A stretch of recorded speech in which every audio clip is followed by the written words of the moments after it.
Azərbaycanda bir neçə adam var ki, onu xalq başdan ayağa, uşaqdan böyüyə hamı tanıyır. Və elə insanlar var ki, onlar daim gündəmdədirlər. Hamı onların yanında olmaq istəyir. Nə qədər zaman keçir, nə qədər fəaliyyət göstərirlər, heç vaxt arxa plana keçmirlər. Qəmrə Paşayeva da həmin adamlardandır ki, gördüyümüz gündən heç vaxt arxa plana keçmir. Bunun səbəblərini soruşacağıq. Bilirsiniz ki, o tip təhsil alıqdır. Necə olur ki, bir həkim jurnalistikə maraq göstərir? Xəstəxananı, hansısa bir med-sentri aynəsə necə dəyişir? Onu jurnalistikə gətirən nə olur? Tovuzdan Bakıya necə gəlibdir? Avropa Şurasında nələr eləyir? Türk dünyası üçün nələr eləyir? Bilirsiniz ki, Azərbaycan problemlərinin dünyada tanıdılmasında çox böyük fəaliyyət göstərir. Necə olur ki, dünyanın hər yerindən insanlar ona müraciət edirlər?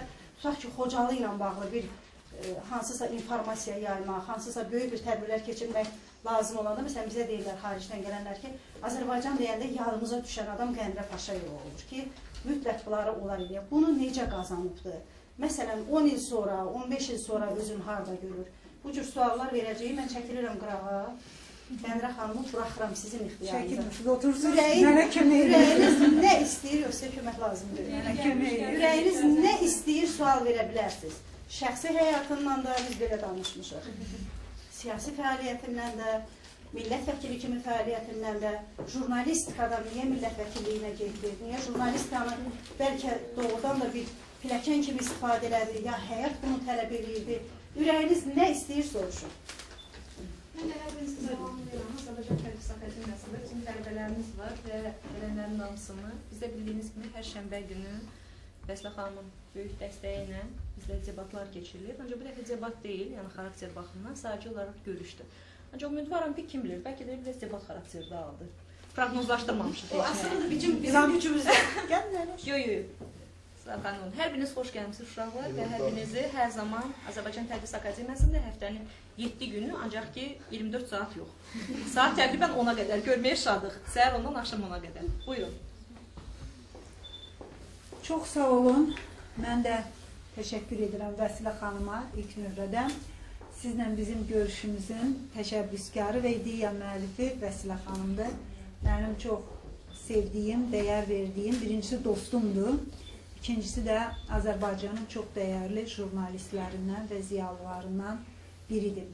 Və Vəsilə xanım deyəndə ki, hansı mövzu olsun, mən dedim ki, mən onlara çərçivə qoymaq istəmirəm. Nə mövzuda istəyirlər, o mövzuda danışaq. Yetər ki, mənim üçün önəmli olan bizim danışacağımız müzakirələrimiz və danışacağımız mövzular, etdiyimiz müzakirələr yararlı olsun. Həm mənim üçün yararlı olsun, mən sizdən nələrsə əldə edim, özümün fəaliyyətimlə, özümün inkişafımla bağlı. Siz də, və çalışın ki, siz də məndən düşüncə və fikirlərimdən nədən sözünüz üçün yararlı bir şeylər tapıb, öz həyatınızdan istifadə etməyə çalışasınız. Ona görə də burada tanıdığım bəzi üzvlər var. Bu mənim qızımdır, deyim. Albina. Hamımızın qızı. Bu Albina, mən düşünürəm ki, Azərbaycanın gələcəkdə o irəli gedən qadınlarından biri olacaq. O hədəfi qoyub qarşısına. Səni burada görməyə şadam, hər kəsi görməyə şadam. Ona görə də suallarınızın məhdudiyyəti yoxdur. Nədən istəyirsiniz, sual verə bilərsiniz. Bir versəniz məhdudiyyət qoyacağım sahələr cavablarında da, suallarında yox. Bu özəl həyatla bağlıdır. Çünki burada bəzi prinsiplərim var. Onun sərhədləri çox geniş olmamalıdır, açılmamalıdır. Amma qalan hər bir mövzu sizin üçün tam açıqdır.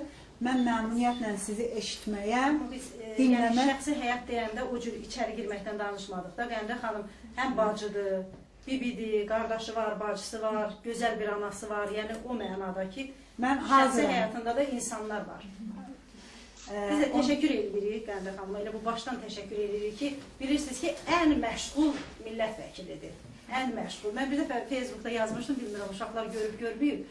İctimai televiziyada millət vəkillərinin seçki vaxtı idi, parlament seçkiləri vaxtı. 3 dəqiqə vaxt verilir. 3 dəqiqəni özün istifadə eləməlisən də. Onun 1 dəqiqəsini əvvəl, 1 dəqiqəsini sonra necə istəyirsən istifadə edə bilərsən. Gəlirlər, otururlar, öz platformasından danışmır. Millət vəkili seçiləcək adam deyir ki, hörmətli seçicilər, mən Qəmrə Paşayeva kimi millət vəkili olmaq istəyirəm. Əslində onu reklam edirlər. Biri oturur, ikisi oturur, üçü oturur, başlayırlar ki, biz belə, yəni ki, bir etalona çevrilibdir və kifayət qədər də məşğuldur. Ona görə təşəkkür edirik ki, bizə bu vaxtı ayırıb.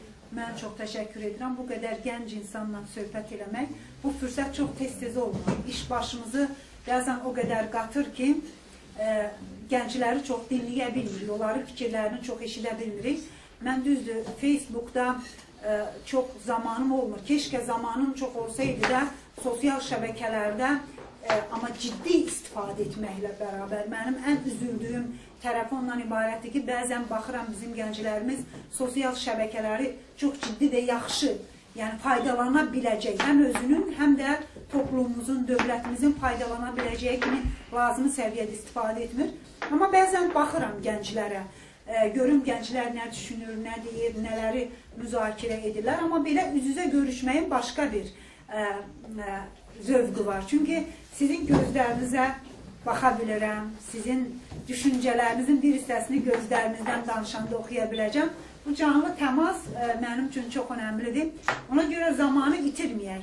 Kim başlamaq istəyir, nədən başlayaq? Buyur. İşlərdə ki, Azərbaycanın ən önəmli simalarından biri olaraq siz burada iştirak edəcəksiniz. Biz bu həvəslə gəldik və digər tərəfdən belə bir sualına maraqlandırır. Sizin bu karyeranızın müştərinin xəttinə inkişaf etməsində sizin motivasiya verən nədir? Yəni siz nələr etməyə nə motivasiya edir? Bilirsiniz, yaxşı sualdır əslində. Çünki mən hər zaman gənclərlə deyil, hətta orta yaş təbəqəsində olan insanlarımızla da söhbət edəndə bəzən bəzi şeylər məni həyatda təəccübləndirir. Adamlar tanıyıram, görürəm. 35-40 yaşı var. Həyatda niyə yaşadığının, yəni niyə gəldin, niyə yaşadığının fəlsəfəsini hələ tapmayıb öz üçün. Yəni mən elə bu dünyaya gəlmişəm, məni dünyaya gətiriblər. Elə mən də yaşamalıyam da bu həyatı. Belə bir fəlsəfə ilə. Günlərim gəlsin, keçsin, müəyyən işləri görüm, amma özünün həyat fəlsəfəsini tapmayır. Bu bir insan üçün ən böyük, mənim düşüncəmə görə, onun uğura aparan yolda ən ciddi əngəlidir. Çünki hər bir insan özünün həyat fəlsəfəsini çox gənc yaşda tapmalıdır. O, niyə gəlib bu dünyaya? Və bu dünyadan gedəndə necə getmək istəyir? Çünki dünyaya gəliş və biz bir müvəqqəti ömür yaşayırıq. Bizim gediş və gəlişimizin arasında yaşadığımız bu qısa həyatda nədir bizim düşüncəmiz həyatla bağlı? Mənim həyat fəlsəfəm, bir həyat fəlsəfəm var sadəcə, topluma yararlı olmaq. Bu mənim çox, belə deyək də, kiçik, deyim, laf kiçik yox, amma haradasa orta məktəbin artıq son illərində formalaşmış bir düşüncəm olub həyat fəlsəfəm ki, mənim harada olursam olum, mənim bütün həyatım, mənim bütün fəaliyyətim insanlara faydalı olmağa xidmət etmək olmalıdır. Mənim düşüncəmə görə, mənim fəlsəfəmə görə bir insanın keyfiyyət əmsalı onun topluma nə qədər faydalı olmasından keçir. Yəni siz deyirsiniz ki, məsələn, Lalə xanım necə insandır? Məndən soruşsanız, Vəsilə xanım necə insandır və ya Lalə xanım necə insandır? Mən Vəsilə xanımın sadəcə mənimlə çox gözəl münasibətlərinin olmağına, mənimlə çox isti münasibətlərimin olmağına, onun başqa parametrlərinə deyil, mütləq ona önəm verirəm ki, Vəsilə xanım nə edib bu toplum üçün? Nə qədər faydalı bir iş görüb? Və ona o faydalılıqdan baxıram. Şəxsən mənə münasibətindən də deyil. Elə insanlar var ki, bəlkə heç məni sevmirlər. Yəni, mənə münasibətdə belə ciddi bir simpatiyaları yoxdur. Amma mən onların haqqında danışanda bilərəkdə, bilirəm ki, onlar toplum üçün çox yararlı insandır. Yəni, məni sevib sevməməsi də önəmli deyil. Önəmlisi odur ki, o toplum üçün yararlıdır sözün həqiqi mənasında. Mənim həyat fəlsəfəmdə bu olub. Məni aparan yol da bundan ibarət olub. Çünki mən hara getmişəmsə, hesab eləmişəm ki, daha çox niyə oxumalıyam? İnsanlara daha çox yardım etmək üçün. Daha çox niyə çalışmalıyam? İnsanlara daha çox yardım etmək üçün. Yəni, hər şeyin başında nəyi qarşıma qoymuşamsa məqsəd. O məqsədin ana prinsipi insanlara daha çox faydalı olmaqdır. Amma başqa həyat fəlsəfəsindən yaşayan insanlar da var. Amma önəmlisi odur ki, onu tapasınız. Nədir? bir xaotik ortam olmamalıdır. Sizin bir yolunuz olmalıdır. Bu yolla gitmeye sizin artıq məqsədləriniz ki var, o məqsədlərə doğru gedən yolda sizin həyat fəlsəfəniz önəmlidir. Mən deyirəm ki, məsələn, siz deyirsiniz ki, mən filan vəzifəyə gəlmək istəyirəm. Niyə gəlmək istəyirsən o vəzifəyə? Niyə? Əgər elə insanlar var, o deyir, yaxşı pul qazanacam, yaxşı yaşayacam. Bu, bunun həyat fəlsəfəsidir ki, mən yaxşı yaşayayım, çox pulum olsun, gözəl maşınlarım olsun, evlərim olsun və s. O məqsədinin fəlsəfəsini bununla izah edir. Yəni, bu mənə bunun üçün lazımdır. Elə insanlar var ki, onun başqa fəlsəfəsi var. Mənim fəlsəfəmdə hər şey vasitədir, mənim insanlara yararlı ola bilməyim üçün. Jurnalistikada bir vasitədir, millət vəkilliyi də bir vasitədir. Əgər nəyisə yazıramsa bir yazılarımla, bu yazılar da bir vasitədir. Bunun hamısının ortasındakı fəlsəfə bu cəmiyyət üçün mən nədəsə yararlı olum. Ona görə də sizin içinizdə belə bir istək olunca və sizin həssasiyyətləriniz də var. Məsələn, elə insanlar var ki, onlar, sən məsələn kimsə, gözəl qadından zövq alır. Kimsə gözəl paltarlardan, xoşu gəlir ki, getsin gözəl paltarlar alsın. Kimsə gözəl yeməklərdən. Mənim ən çox zövq aldığım, yəni sizi insan olaraq mənəviyyən, daxilən, ruhən, rahatladan şeylər var. Mənim üçün ən önəmli şeylər, kiməsə kömək edə bilirəmsə, nəsə yaxşı bir şey edə bilirəmsə, onun gözündəki işıq, onun üzündəki bir təbəssüm, bu məni insan kimi çox rahatladır. Və ona görə də onun daha çox əldə etməm üçün, daha çox yararlı ola bilməm üçün, daha çox artıq sizin yolunuz açılır. Bunun üçün nə etməlisiniz? Mən daha çox yararlı ola bilmək üçün daha çox oxumalıyam, daha çox çalışmalıyam, daha çox zəhmət çəkməliyəm. Artıq bunu əldə eləmək üçün bunu etməlisən və bu səni özü, həyat fəlsəfəsi artıq sənin həyatını müəyyənləşdirir, aparır öz istiqamətində. Ona görə mən həmişə gənclərə danışanda deyirəm. Bəzən hansısa bir gəncdən soruşuram, 9-cu, 10-cu sinifdə oxuyur, məktəbi bitirib, hətta eləsi var universitetdə oxuyur. Deyirəm, sən nə etmək istəyirsən? Nə olmaq istəyirsən?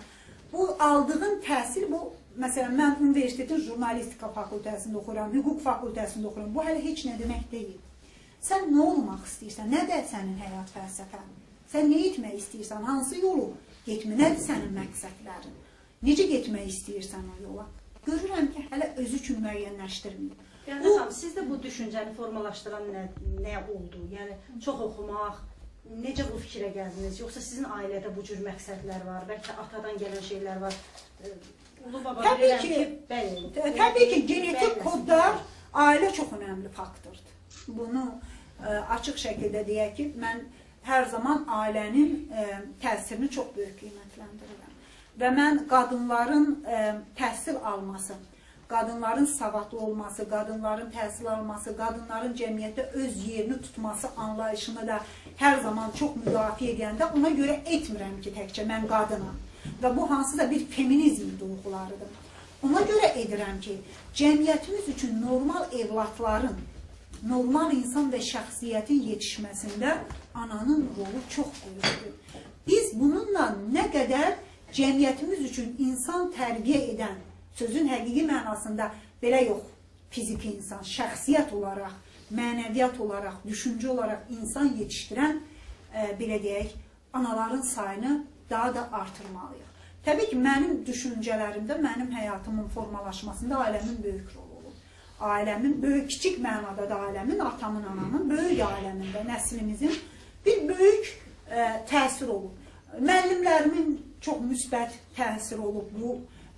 Bunu da açıq deməliyim, mənim çox böyük müəllimlərim olub və bəlkə də Allahın mənə verdiyi bir xoşbəxtlik olub ki, mən çox kiçik yaşlarımda ailəmin verdiyi, belə deyək də, o şans olub ki, mən ziyalı bir mühitin içində çox olmuşam. Azərbaycanın çox böyük ziyalıları bizim ailəmizdə olub, evimizdə olub, onların söhbətlərini dinləmişəm, eşitmişəm və çox gənc yaşlarımda da böyük ziyalılarla görüşüb söhbət etmək imkanları əldə eləmişəm. Biraz da bəlkə bizim yaşadığımız gəncliyimizin dövrü də düşdü. Sovet İttifaqının dağılması, Azərbaycanın müstəqilliyini yeni əldə eləməsi, keçdiyimiz o təlatümlər, üzləşdiyimiz o ağrı, mübarizlik məsələsinə onun təsiri. Ağrı, acı da bizim hamımızı, yəni bizim nəsildən gedir söhbət. Bizim nəsildə, bizim dövr gənclik belə deyək ki, o dövr ki, universitet həyatına yeni başlayırdılar, universitet həyatındaydı. Onların həyatını bu dövr də ciddi şəkildə dəyişdi. Mən belə hesab edirəm ki, onlar başqa bir missiyanın daşıyıcıları olduğunu da anladılar. Amma mən hesab eləmirəm ki, hər bir insan, hər bir gənc sizin də bizdən avantajınız, yəni daha ondan ibarətdir ki, biz qapalı bir dövrün uşaqları idik. Biz Sovet İttifaqında televiziyalar yox idi, dünya açıq deyildi. Hər şey senzuradan keçərək verilirdi. İstədiyimiz kitabları oxunurduq, dünyada istədiyimiz prosesləri izləyə bilmirdik, istədiyimiz düşüncə cəryanlarını oxuya bilmirdik. Tamam bir qapalı bir nəsil yetişdirilirdi, yəni istənilən bir nəsil yetişdirilirdi. Amma sizin bugün bizdən də fərqiniz, o şansınız var. Və siz təbii ki, bunu dəyərləndirərək özünüzün həyat yolunuzu müəyyənləşdirə bilərsiniz. Kimsə onu 13-14 yaşında edə bilməzsə mən anlaya bilərəm. Amma 19-20 yaşında, 21 yaşında artıq bunu edə bilmirsə, bu çox ciddi artıq o deməkdir ki, onun probleminin əsasıdır. Çünki niyə? Bunu müəyyənləşdirmək sizə çox böyük güc verəcək. Güc. Sizin hədəfləriniz sizə güc verəcək. Məsələn, siz, mən gənclərə deyirəm, bir hədəfləriniz olsa deyirsən ki, mənim hədəfim budur, mən bunun üçün dil öyrənməliyəm, bunu öyrənməliyəm, bu boyda oxumalıyam, bu qədər çalışmalıyam. Yəni, hədəfləriniz sizə, əgər siz o hədəflərinizi və hədəflərinizə gedən fəlsəfəni tapmısınızsa, o gücü alacaqsınız. Və siz nə qədər yorulsanız da, əziyyət çəksəniz də, heç zaman geri çəkilməyəcəksiniz. O sizə güc verəcək, böyük iradə verəcək. Məsələn, həmişə mənə deyirdi, biz televiziyadan gəlirdik, o illərdə, o vaxt televiziyalarında şəraiti ağır idim. Gecə gəlirdi, yorğun, çox belə gərgin, əsəbi, yorğun. Amma 5 saat yatmaq kifayət idi. Səhər tezdən işə, dünən səhər necə getmişdisə, o yorğunluq, o əsəb, o gərginlik, bu bəsdir, məni yordu, bu qədər yox idi. Eyni həvəslə gedirdi. Çünki niyə? Hansısa hədəflərimiz var idi. Biz bilirdik ki, o hədəflərimiz üçün biz bundan keçməliyik, biz biçməliyik bu proseslərin içərisində ciddiyən. Və hasant həyatla bunu əldə eləmək mümkün deyil sadəcə. Ona görə də mütləq həyat fəlsəfəsini tapmalısınız. Nə istəyirsiniz? Həyatdan nə istəyirsiniz? Siz öləndə, bu dünyadan köçəndə və biz bilmirik nə zaman köçəcəyik, düzdür? Mən bəlkə sabah heç bu həyatda olmayacağam. Kimsə burada bəlkə 10 gün sonra olmaya bilər. Mən həyatdan köçəndə niyə gəlmişdim və gözümü yumanda, nə idi mənim bu həyatdakı missiyam? Və mən necə getdim, sadəcə bir öldü, getdi, belə mi qalmalıyam insanların düşüncələrində? Bunlar, sizin özünüz bunları düşünərək ciddiyən öz həyat fəlsəfənizi müəyyənləşdirirsiniz. Amma mən sizə deyim, insana ən böyük güc verən hədəfləridir. Sizin hədəfləriniz olsa və hədəfə gedən yolunuzdakı məqsədləri və fəlsəfəni tapsanız, o sizə böyük güc də verəcək, iradə də verəcək, zəhmətə də alışacaqsınız. Bəlkə inanılmaz deyilən şeylər, kəşin, mən bunu edə bilmərəm, mənim buna gücüm çatmaz, mümkünsüz kimi görünənlərin hamısını mümkün edə biləcəksiniz. Sual var. Qız. Deməli, hamısı iki suallar hələ ki başlanğıcda məsələn suallar qalacaqdı sizə. Deməli, hədəflərdən danışdınız. Mən demək istədim ki, məsələn, siz Vəsilə xanımla başlayanda qeyd edək ki, həkim, yəni tibb təhsil almışsınız, daha sonra jurnalist və hal-hazırda millət vəkilisiniz. Bu hədəfi müəyyən edərkən insanlara yararlı olmağı, yəni necə müəyyən edirsiniz? Siz millət vəkili olacağınız əvvəlcədən düşündünüz, bunun üçün dediyimiz kimi jurnalistliqdən seçdiniz, yəni daha sonra millət vəkili olaraq gəldiniz, yoxsa sadəcə toplum üçün, yəni belə deyək, o vəzifələri əvvəlcədən müəyyən edirdiniz ki, bunları, bu pozisiyaya gəlsəm bunu edə biləcəm, bu pozisiyaya gəlsəm bunu edəcəm, yoxsa sadəcə pozisiya sonradan yaranır, yəni artıq müəyyən pozisiya sonradan yaranır və bir həkimliyi daha sonra məsəl üçün biz dəyişdik jurnalistikaya və yenə millət vəkili. Bilirsiniz, mən sizə bir məsələni deyim, mənim vurğuladığım da budur. Əslində sənətlər vasitədir. Sizin həyat düşüncənizi, fəlsəfənizi həyata keçirmək üçün. Mənim həyat prinsipim bu olur. Nə olacaq olursan o, sən yaxşı olmalısan. Sən yaxşı olmalısan. Çünki yaxşı olmasan, yararlı da lazım qədər olmayacaqsan. Jurnalist olacaqsansa, yaxşı jurnalist olmayacaqsansa, sən necə yaxşı yararlı, topluma yararlı? Yararlı. Həkim, onu qədər. Həkim olacaqsansa, yaxşısını olacaqsan. Əgər yaxşı olmayan həkim necə yararlı ola bilər? Millət vəkili olacaqsansa, yaxşısını olacaqsan. Yaxşı olmayan millət insanlar üçün necə yararlı ola bilər? Mümkün deyil, düzdür. Hər sənət bir vasitədir. Amma insan hər zaman özünü axtarmalıdır ki, o vasitələrin hansında daha çox yararlı ola bilər. Mən bəlkə də həkim ola bilərdim. Normal həkim ola bilərdim də. Pis oxumurdum da. Amma mən hesab edirdim ki, mənim arzularım, mənim xarakterim, mənim arzularım və mənim həyat baxışımla mən jurnalistikada daha çox yararlı ola bilərdim. Ona görə yox ki, həkim kimi, həkimlər daha az yararlıdır. Jurnalistlər daha çox yararlıdır. Xeyr, belə bir düşüncə yox. Sadəcə mənim arzularım, mənim xəyallarım, mənim istedadım, mənim, belə deyək də, həyata baxış fəlsəfəmdən bunda mən daha çox yararlı ola bilərəm. Mən ona görə, məsələn, həmişə uşaqlara deyirəm, bəzən kimsə gəlib bir universitetə daxil olur. Sevmədən, hansısa bir səbəblər olur ki, gəlib o universitetdə oxuyur, təhsil alır. O hesab edir ki, artıq onun taleyi budur da, məhkumam buna. Artıq bunu oxudum, bitirməliyəm və bu sahədə çalışmalıyam. Xeyr, insan heç zaman heç nəyə məhkum deyil. Sən oxuya bilərsən, o universitetə gələ bilərsən, oxuya da bilərsən. Amma düşünməlisən ki, sən bunu sevirsənmi bu qədər? Əgər sən bunu bu qədər sevmirsənsə, heç zaman faydalı ola bilməyəcəksən. Çünki insan sevmədiyi, dəlicəsinə sevmədiyi, bağlanmadığı işdə istədiyi qədər faydalı ola bilməz. Xanım, diplom almışsınız, bitirmişsiniz. Bəli, əlbəttə ki. Bitirəndən sonra aynı. Xeyr, mən tibb universitetində artıq oxuya-oxuya getmişdim çalışmağa.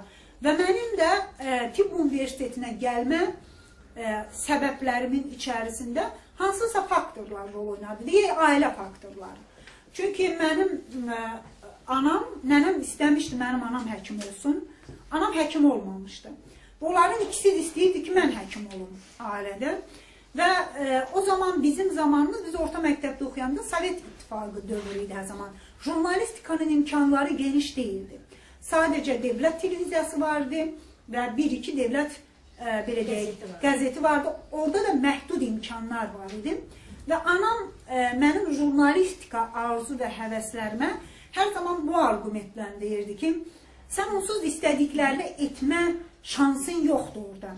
Amma həkimlik, yəni savadın, sən yaxşı oxuyursan, mən orta məktəbi əla qiymətlərlə oxuyurdum. Sən yaxşı oxuyursan, dəqiq elmləri yaxşı oxuyursan, yəni, məsələn, mən kimya olimpiyadalarında hər zaman iştirak edirdim. Kimya olimpiyadalarının qalibi olurdum, iştirak edirdim, fizikanı yaxşı oxuyurdum, biologiyanı yaxşı bilirdim. Yəni, dəqiq elmlərə sənin istedadın varsa, sən yaxşı həkim olub yararlı ola bilərsən. Bəlkə mənim yaşımın da azlığı təsir elədi. Mən 4 yaşımda məktəbə getmişəm. İcazə verməyiblər oxumağa, amma 5 yaşımda komissiya ilə 1-ci sinifə getmişəm. Mən tibb universitetinə girəndə 16 yaşım içərisində idim. Və bəlkə o yaşın, belə deyək, azlığı da duyğular biraz fərqli olur. Yəni, mən anamın arzularına önəm verirdim, amma həmişə fikrimdə bu idi. Mən tibb universitetinə daxil olsam da, jurnalistika ilə məşğul olacağım və bunun maraqlı örnəkləri də var idi. Tibb universitetində oxuyub yazar olanlar, tibb universitetini bitirib publisist olanlar, tibb universitetini, yəni fikirləşirdim ki, bu mənə mane olmayacaq heç zaman. Və gəldim, artıq tibb universitetində oxuyanda da, həm tibb universitetində oxuyurdum, həm də, belə deyək də, artıq televiziyaya getmişdim, jurnalistika ilə başlamışdım, yavaş-yavaş, belə deyək, Necə oldu qənəmə? Bir gün getdiniz, ayağınızın qapısını döydünüz, yoxsa nəsə müsabiqə var? Bəli, heç kəs. Mənim televiziyaya və mən düşünürəm ki, insan öz həyatınla bağlı özü qərar verməyə bacarmalıdır. Səhvlər və düzlər olsun. Qoyun, insan səhv qərar da verər, düz qərar da verər. Səhvdən öyrənəcəksən, amma insan öz həyatınla bağlı özü qərar verməyə bacarmalıdır. İnsan öz həyatınla bağlı qərarlar hər zaman tərəddüd içində olub, onu ətrafa buraxacaqsa, o insan ciddi irəliləyə bilməz. İnsan öz həyatının qərarını özü verməlidir. Yəni xam kimi Və mən- yediniz? Mir Şahini yoxsa Vahid? Yox, mən o zaman getdim müayinəsə, dedim ki, mən televiziyada işləmək istəyirəm. O zaman Vahid Naxış qəbul elədi və həmin gün dedi ki, o zaman sən nə eləmək istəyirsən, dedi. Məsələn, televiziyada işləmək istəyirəm, çox adamlar deyə bilər. Mən dedim, mən çox mövzular var ki, mən düşünürəm ki, siz onlara toxunmalısınız, siz onları işıqlandırmırsınız. Amma çox maraqlı mövzular da onlara toxunmalısınız. O mənə dedi ki, məsələn, nəyi deyirsən? Mən dedim ki, məsələn, Azərbaycanın bazarında çoxlu saxta dərmanlar var və insanların sağlamlığına çox böyük zərər vurur. O dedi ki, sən necə ümumi danışacaqsan ki, dərmanlar var? Yox, mən dedim, o dərman şirkətinin birinin içinə girmək olar. Onlarla, o dedi, onu biz sənə kamerada veririk. Get görür ki, hazır kadr. Get, nə eləmək istəyirsən, et. O zaman bizim bir operatorumuz vardı, Azər Muradov. Mən təbii ki, bu operator işini bilmirəm, amma dedim ki, sən mənə sadəcə kömək eləyərsən bu operator işlərində. Biz getdik, hər şey etdik və gəldim, onu yazdım. Sujet montaj olundu, sabah efirə getdik, çox böyük bir qalmaqal, çox böyük bir səs gətirdi, ciddi şəkildə. Və gəldim evdə və heç kəs bilmir. Mən getmişəm televiziyaya, getmişəm sujet çəkmişəm, o da televiziyada gedib, heç kəs bilmir. Çünki onun sadəcə reportajın axırında ad deyilirdi və mən hələ tam işçi olmadığıma görə ikinci ad mənimki deyilirdi. Çünki teksti başqa adam oxumuşdum işçi olmağına. Sabah gəldim, dedilər ki, biz səni götürürük. O zaman aynəsə işə götürmək çox çətin idi. Amma dedilər, sən sınaq müddətin keçəcəksən, amma biz səni 20 gün olar. Buraxırıq.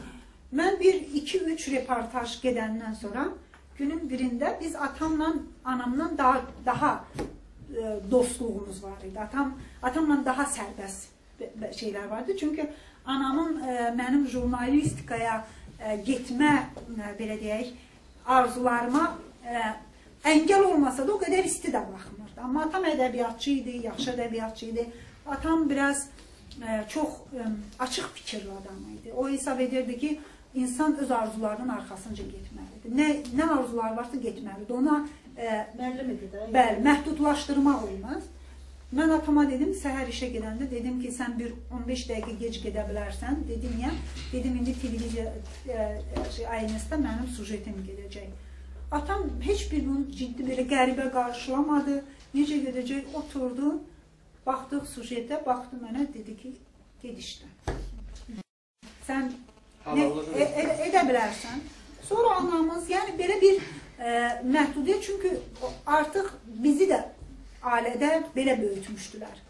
Hansısa bir xarakterlərimizdən böyütmüşdülər. Əgər bilirdilər ki, onun arxasınca, çünki özləri bizi belə böyütmüşdü, özləri belə düşüncənin adamları idi və bilirdilər ki, əgər getmək lazımdırsa, getmişəmsə, qərar vermişəmsə, demək ki, buradan geri dönüş yoxdur.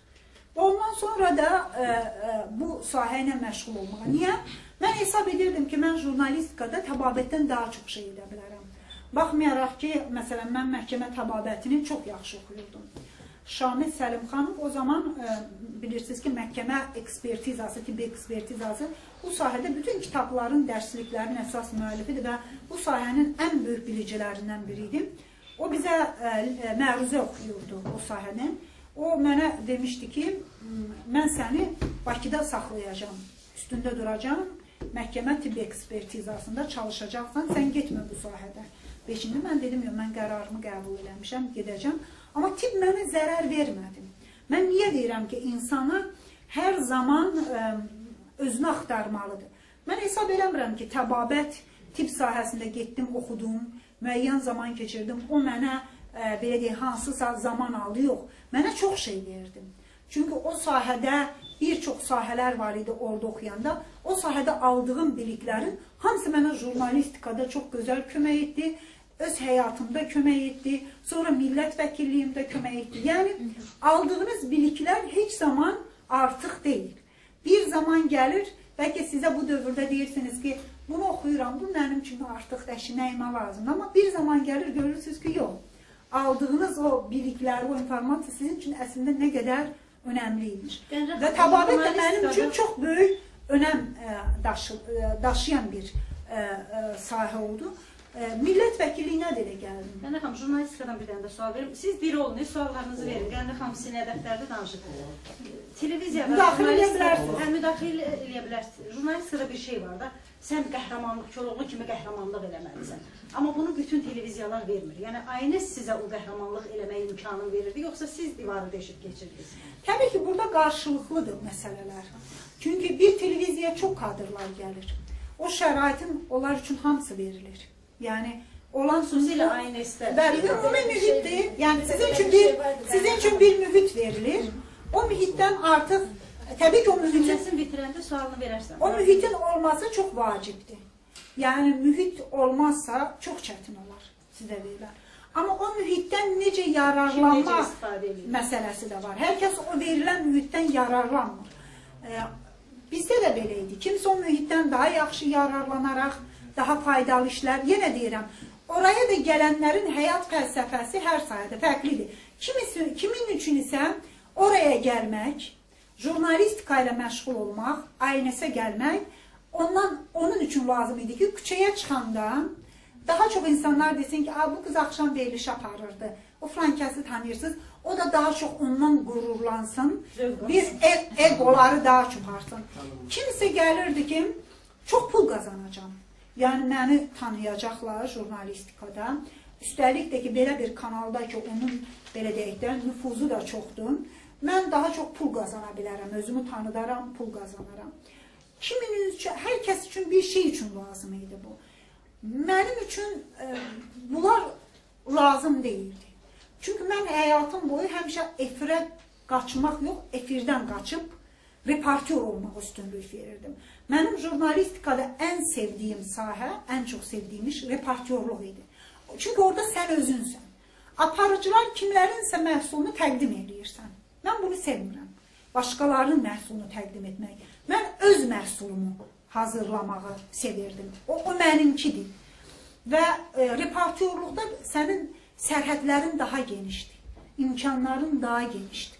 Və daha çox araşdıra bilirsən, daha çox bir məsələnin ən sonuna qədər getmə imkanı olur. Həm vaxt sənə imkan verir. Və mənim üçün reportyorluq, məsələn, mən efirə həmişə məcburiyyətlə çıxardılmışam. Məsələn, ANS-də bizim dövrün insanları hamısı bilir, o dövrün ki, ANS-də efirə çıxmaqdan qaçan adamların başında mən gəlmişəm. Məsələn, ömrü boyu bizim iclaslarımızda Vahid Mustafayev deyərdi ki, bu qız böyümək istəmir. Və bunu belə deyirdi. Böyümək nə deyirdi? Vəzifə tutmaq mənada. Məsələn, o deyirdi, sən istəyirəm aparıcı redaktor olasan. Bilmirəm, baş redaktorun mavini olasan. Mən deyirdim ki, mən məmur işi istəmirəm jurnalistikada. Mən jurnalistikada məmur olmaq istəmirəm. Yəni, oturum, insanları idarə edim, get o materialı, bunu et, bu tapşırığı verim və yaxud onların gətirib nəyisə gətirdikləri öz məhsullarını yoxum, mən onu düzəldim, mən bunu istəmirəm. Mən özüm olmaq istəyirəm, mən özüm nə etmək istəyirəm. Daha çox yararlı bununla ola bilərəm. Və reportyorluğa daha çox meyl edirdim. Amma elə insanlar oralar aparıcı olmaq istəyirdilər daha çox efirdə görünsünlər. Amma mən bir şey öyrətdi mənə jurnalistika. O öyrətdi ki, o insanlar ki, qarşılarına o hədəfləri qoyurlar, onlar heç zaman uğurlu jurnalist olmurlar. O insanlar ki, qarşılarına o məqsədi qoyurlar ki, mən bu sənətdə insanlar üçün daha çox yararlı olmağa çalışacağam. Onun üçün daha çox oxuyur, öyrənir, çalışır, inkişaf edir və mütləq mükafat nə ola bilər? Məsələn, mən jurnalistikadan gedəndə heç nəyim yox idi. Nə atamın evində yaşayırdım, özümə ev almamışdım, maşınım da yox idi. Mən o mövqeyindən istifadə edib ev də ala bilərdim. Məsələn, bizim milli liderimiz Heydər Əliyev hər kəsin içərisində böyük qrupun məndən soruşdu ki, sənin evin var? Mən dedim, bəli, cənab prezident, var. Ətrafda adamlar var idi ki, çox ciddi adamlar dedi, sənin ağlın yoxdur, niyə deyirsən, belə edirlər ki, var. Dedim, yox, mən deyə bilmərəm, mənim evim yoxdur. O zaman qaçqın, köçkün çox insanınız var idi, evsiz, eşiksiz. Mən dedim ki, mən necə deyim, mənim evim yox. Mən valideynlərimlə yaşayıram, mənim evim var. O qədər insanlar var, onların evi yoxdur. Mən indi necə deyim, mənim evim var sözü. Mən bu sözü deyə bilmərəm. Amma mən o var, yoxdur desəm, o evi mən ala bilərdim. Xahiş eləyərdim, alardım. Və yaxud da ki, məsələn, mənim həyat prinsipim həmişə bu olmuşdu jurnalistikada və bunu da ona görə bugün uzaqlığından həmişə deyirəm. Deyirəm ki, Azərbaycanda kimsə nə vaxtsa desə ki, mən jurnalistikada Qənirə Paşayevaya rüşvət vermişəm, mən bu ölkədən çıxıb gedərəm. Çünki heç kəs mənə bu jurnalist fəaliyyətin dövründə rüşvət verməyə heç cürət deməmədi. Müəyyən mənada. Mən onu heç almadım. Çünki hesab edirdim ki, jurnalistika elə bir sahədir ki, rüşvət sizi həmişə sözünüzün çəkisini aşağı salacaq. Əgər jurnalistikada sözünün çəkisi yoxdursa, sən ciddi jurnalist deyilsən. Jurnalistin də əmsalı, keyfiyyət əmsalı sözünün çəkisidir. Sizin nə qədər insanlar ciddi qəbul edir, nə qədər insanlar sizin sözünüzü dinləyir, amma siz rüşvət aldıqca diliniz qısalır, qısalır, qısalır, qısalır və cəmiyyətdə də artıq sizin çəkiniz də düşür. Həm sözünüzün çəkisi, həm özünüzün çəkiniz. O deməkdir ki, artıq siz özünüzü bitirdiniz. Yəni, qarşınıza bir yol qoyubsunuzsa, mənim bir həyat prinsipim də var. İnsanlara, həmişə gənclərə deyirəm, o yaxşı sözdür. Deyir ki, gəncliyində sən adın üçün işlə, yaşlananda adın sənin üçün işləyəcək. Gənc insanlar bu gününü düşünməməlidir, heç zaman. Bu günləri üçün nəyə çatıram, alım edim, yox. Gənc insanlar sizi yaşdan, xüsusilə, mütləq öz adı üçün çalışmalıdır, bir marka olması üçün. Öz adının hansı sahədə olur olsun, həkimdirsə, tibb sahəsində, incəsənətdədirsə, o sahədə, hüquqdadırsa, o sahədə. Mən ad olaraq bir marka olum.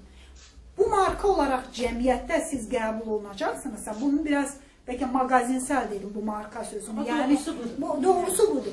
Bir zamandan sonra o adınız sizə müsbət şeyləri verəcək. Məsələn, indi mənim evim də var, indi mənim maşınım da var. Belə deyək. Çünki, amma niyə? Amma niyə?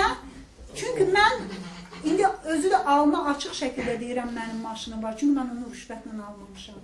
10 il əvvəl ala bilərdim. Amma o zaman bu adı almayacaqdım. Mən gözlədim ki, yox, bir yerə gələcəm, həyatda yaşam şərtlərim, aldığım əmək haqlarım, qazandığım pul və sait mənə kömək eləyəcək ki, mən indi öz maşınımı ala bilirəm. Çünki mən 3 yerdə çalışıram, oradan millət vəkili kimi əmək haqqı alıram, Heydər Əliyev fondunda çalışıram, qeyri-hökumət təşkilatı kimi. Şəxsi biznesiniz var. Orada, yox, mən çünki o prinsipə gələcəm, niyə yoxdur? Bizneslə məşğul olmağa pis baxmıram, amma indi o suala gələrəm və universitetdə dərs deyirəm, kafedra müdürüyəm, azdan çoxdan, oradan da müəyyən vəsaitləri, belə deyək, əldə edirəm və mənim böyük ailəm də yoxdur, özümün böyük ailəm. Ailəmin də mənə ihtiyacı çox yoxdur, qardaşımın öz işləri var, bacımın. Mən öz-özümü çox rahat şəkildə idarə edə bilən vəsaitimi qazanıram və halallarla da alıram. Bizneslə niyə? Biznes niyə məşğul olmuram? Mənim düşüncəmə görə insan istədiyi işlə məşğul olmalıdır. Bir, bacardığı, istedadı olduğu işlə məşğul olmalıdır. İki, bir də hər şeylə məşğul olmamalıdır. Çünki hər şeylə məşğul olanda heç nəyi olmayacaqsınız. Həm siyasətlə, həm bizneslə məşğul olmaq mümkündür. İkisində də uğursuz olacaqsınız. Nə siyasətçi kimi uğurlu olacaqsınız, nə də biznesmen kimi uğurlu olacaqsınız. Sizin çünki bunların hamısı zaman istəyir sizdən, üzərinizdə çalışmaq istəyir, vaxt istəyir. Yəni siz enerjinizi bir sahəyə yönəltməlisiniz ki, daha çox. Oradan daha çox uğur əldə edə bilərsiniz. Bizneslə məşğul olmağa pis baxmıram. Çox uğurlu biznesmenlərə də çox yaxşı baxıram. Biznes də istedad tələb edir. Biznes adi bir belə deyək, sahə deyil ki, onlar güya bizdən daha zəifdirlər. Xeyr, bu da çox ciddi bir istedad tələb edir, ciddi insanlardan xarakter tələb edir. Amma mən hesab edirəm ki, mən öz enerjimi siyasi, ictimai həyata yönəltməliyəm. Bu mənim ən yaxşı bacardığım işlərdə, ən yaxşı bacardığım və bütün enerjimi ən yaxşı bacardığım işə sərf eləsəm, həm işimin keyfiyyəti yaxşı olacaq, həm də mənim insan kimi ondan əldə etdiyim nəticələr yaxşı olacaq. Ona görə də öz işimə biznesi qatmıram. Yəni, ayırmışam bu sahələri bir-birindən. Mamin Qurbanova, bəli, xanım, siz qeyd etdiniz ki, insan arzuların davam etməlidir. Bəs sizə elə arzular varmı ki, o hələ də sizi düşündürür? İnsanın arzuları bitmir.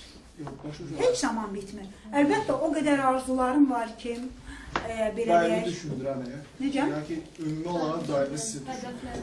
Əlbəttə, o daimi düşündürən bilirsiniz, sizin arzularınız, mənim şəxsən özüm götürən, arzularınız şəxsi özünüzə aid olmur ki təkcə.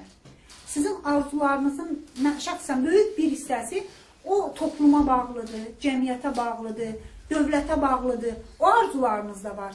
Mən ötən gün məndən bir jurnalla bağlı bir müsahibə götürdülər və belə maraqlı bir sual qoymuşlar. Sizə tam xoşbəxt olmaq üçün nə çatmır? Belə sual. Mən dedim ki, bilirsiniz, mənim fəlsəfəmə görə dünyada tam xoşbəxt insanlar yoxdur. İnsanın xoşbəxt və bədbəxt anları var. Kiminsə xoşbəxt anları daha çox ola bilər, kiminsə bədbəxt anları. Amma mənim üçün bu yaşımda, gəldiyim bu yaşda, uşaqlıq yaşımda mənim üçün xoşbəxtliyin meyarları fərqli idi. Amma bu yaşıma gələndə bu nəticəyə gəldim ki, yəni bu yaş deyəndə, hardasa bir 30 yaşıma gələndə bu nəticəyə, bu fəlsəfəyə gəldim ki, əslində mənim daha çox xoşbəxt olmam ətrafımın, cəmiyyətin daha çox xoşbəxt olmasından keçir. Əgər ətrafım və cəmiyyət daha çox xoşbəxt olmayacaqsa, mən heç zaman daha çox xoşbəxt ola bilmərəm. Ətrafımda bədbəxt insanların sayı çox olacaqsa, demək ki, mən xoşbəxtliyimi artıra bilmərəm. Mən mütləq bədbəxtlik daha çox mənə yer tutacaq həyatımda. Ona görə də arzularımın böyük hissəsi cəmiyyətlə, toplumla bağlıdır bu mənada. Çünki özümün də həm həyatımın, həm xoşbəxtliyimin onunla keçir. Mən şəxsi, məsələn... İnsan yoxdur ki, mən fikirləşmirəm ki, onu daima bir sual mı deyim, yaxud ki, arzu mu deyim, daim onun düşüncəsində olur. Ola bilər, müəyyən bir məqama çata bilərsiniz. Dediyiniz kimi, məsələn, uşaqda arzuluydunuz ki, mən jurnalist olum, məsələn, də onun üstündə istəmirdim, məsələn, kimlərsə rüşvət alım və yaxud da başqa nəsə də. Ancaq elə hisslər var ki, o daima sizin içinizdedir. Bu, mənim içimdə daim bir neçə beləsi var. Bunun ən birincisi, bu bizim yaşadığımız, sizin çoxunuz bəlkə o dövrləri yaşamadınız. Bizim nəslin çox ciddi yaşadığı travmalar var. Ciddi yaşadığı travmalar. Məsələn, mən öz ailəmdə, nəslimdə çox şəhid vermiş insanlardan biriyəm. Mən bilirsiniz ki, Ermənistanın sərhəd bölgələrindən doğulmuşam. O qaça-qaç bölgələrdə ailəm oranı tərk eləməyib. Ailəm o müqavimət hərəkatının önündə olub və hesab ediblər ki, ziyalılar hər zaman öndə olmalıdır ki, başqaları, sadə insanlar özünü daha güvənli hiss eləsin. Onlar gedərsə, başqaları onların arxasınca gedəcək mütləq. Və öz sinif yoldaşlarımı çox itirmişəm o müharibədə. Öz dostlarımı çox itirmişəm. Yəni, əlimlə 17, 18, 19 yaşında, belə deyək, əlimlə qəbrə qoyduğum dostlarım çoxdur. Bir məktəbə gedib, bir, belə deyək, sinifi paylaşdığımız sinif yoldaşlarım çoxdur, qohumlarım çoxdur. Və onların hamısı mənim gözümdə artıq neçə illər keçsə də, onların arzuları, onların xəyalları, onların həyata özlərinlə bağlı arzu heç zaman yadımdan çıxmır. Və mən hər zaman yaşamaq yükünü özümdə hiss edirəm. Yəni, bir vicdan əzabı kimi siz o hissləri bəlkə də yaşamırsınız. Çünki siz başqa bir nəsilsiniz. Siz bəlkə bu travmaları bu qədər, belə deyək də, bizi kimi birbaşa yaşamırsınız. Mənim içərisində bəlkə mən niyə yaşadım? Mən niyə qaldım? Mən onların qarşısında sanki özünüzü bir boşluq hesab edirsiniz. Sanki özünüzü biraz çox narahat hiss edirsiniz onların ruhu qarşısında ki, onların da arzuları vardı məni kimi. Amma onların hamısı getdilər, bizim üçün gediblər. Nə üçün getdi o insanlar? O insanlar bu günləri sizin mənim bax burada oturub rahat, oturub söhbət eləməyim üçün getdilər. Ona görə də məni ən çox narahat edən məsələ, məsələn, ən az mən fikirləşirəm, bunu həmişə deyirəm ki, mən öləndə rahat ölmək istəyirəm ki, heç olmasa bu, belə deyək, bizim torpaq bütünlüyümüzün bərpasını görüb ölmək istəyirəm. Və mən hesab edirəm, mən biraz, belə deyək, ilahiyyətə yaxın adamam, uzaq adam deyiləm. Ona görə də mən hesab edirəm ki, mütləq o biri dünya var. Və biz o biri dünyada üz-üzə gələcəyik, düşüncəm var. Bəlkə başqalarının başqa düşüncəsi ola bilir. Kimin üçünsə bütün dünya budur. Mənim üçün bütün dünya bu deyil. Mənim üçün bu bizim müvəqqəti dayanacağımızdır. Mənim fəlsəfəmdə. Amma başqalarına da çox hörmətlə yanaşıram. Çünki hər kəsin bu sahədə də öz fəlsəfəsi var. Mənim fəlsəfəm budur ki, mən ən azı əlimdən nə gəldisə, onların ruhu qarşısında birincisi eləmək istəyirəm. O yükü vermək istəyirəm. O borcu vermək istəyirəm. Özümü borçlu hesab edirəm. Bu yaşadığım həyatı yük hesab edirəm özümə. Və ona görə mənim ən böyük arzum Azərbaycanın torpaq bütünlüyünə bağlıdır. Yəni mən bunu görmək istəyirəm. Əgər siz nəyi görmək istəyirsiniz həyatında, mən bunu görmək istəyirəm ki, mən bu dünyadan köçmədən Azərbaycanın torpaq bütünlüyünün bərpasını görmək istəyirəm. Amma daha böyük arzularım var. Bilirəm ki, onlar bəlkə də mənim həyatımda reallaşmayacaq. Bu arzunun reallaşacağına inanıram da. Bu inamım da var ki, mən onu görəcəm. Yəni, bu bir mənim içimdə bir inam olan arzudur. Amma elə bir arzular var ki, mən bilirəm ki, mən onu görməyə bilərəm böyük ehtimalla. Amma düşünürəm ki, bunun üçün nəsə etməliyəm. Biz bunun üçün etməliyik ki, bizdən sonra mənim evlatlarım onun arxasına daha çox keçə bilsin. Bu böyük mənada Azərbaycanın bütünlüyüdür. Böyük Azərbaycanın bütünlüyündən gedir, vətən olaraq.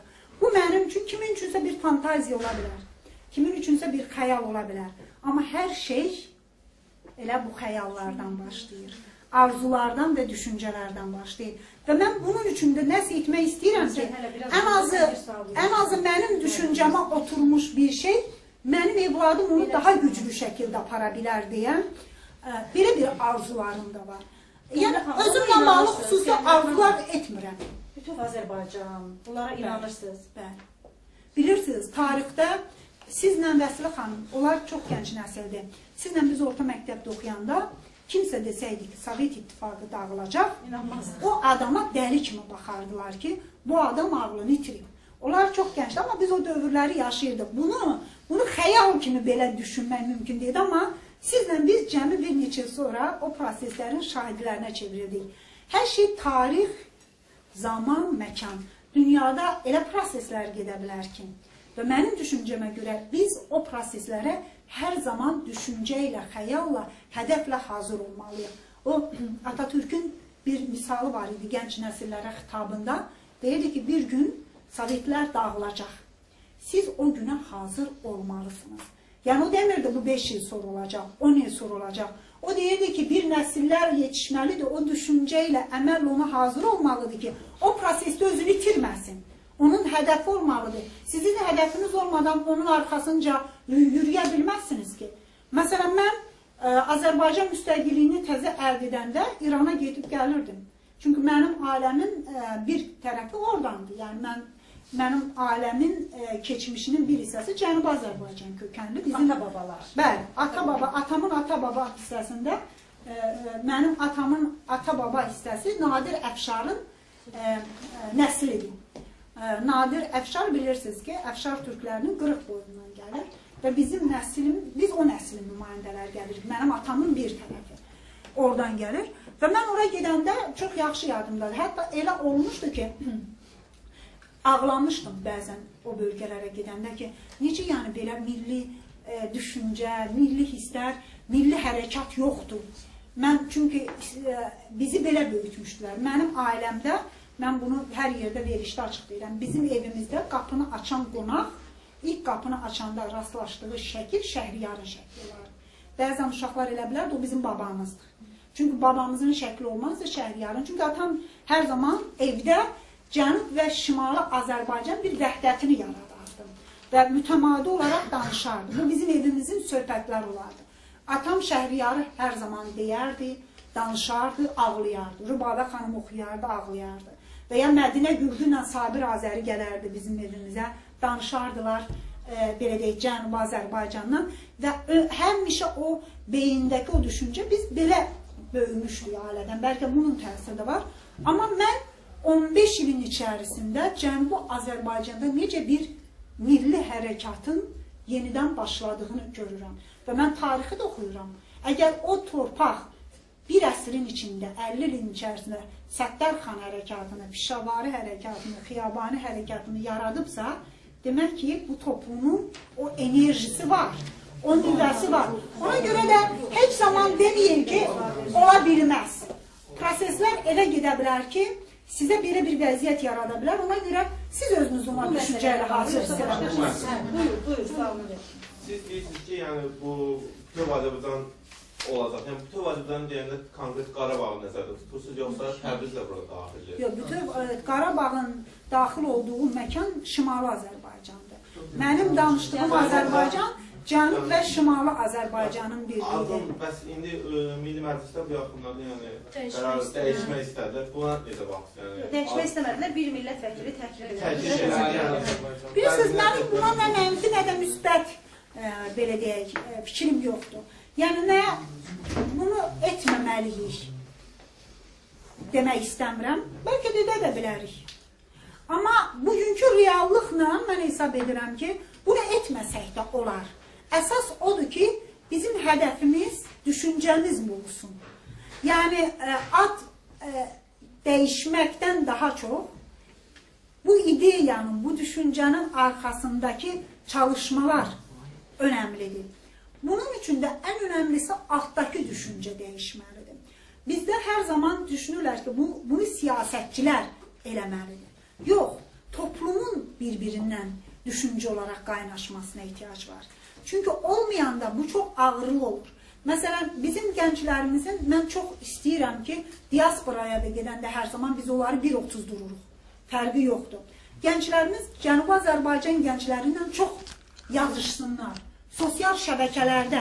Yəni, bir-birinə sahiblənmə hissi olmalıdır. Yəni, siz əgər, bax, mən sizə bir şey deyim.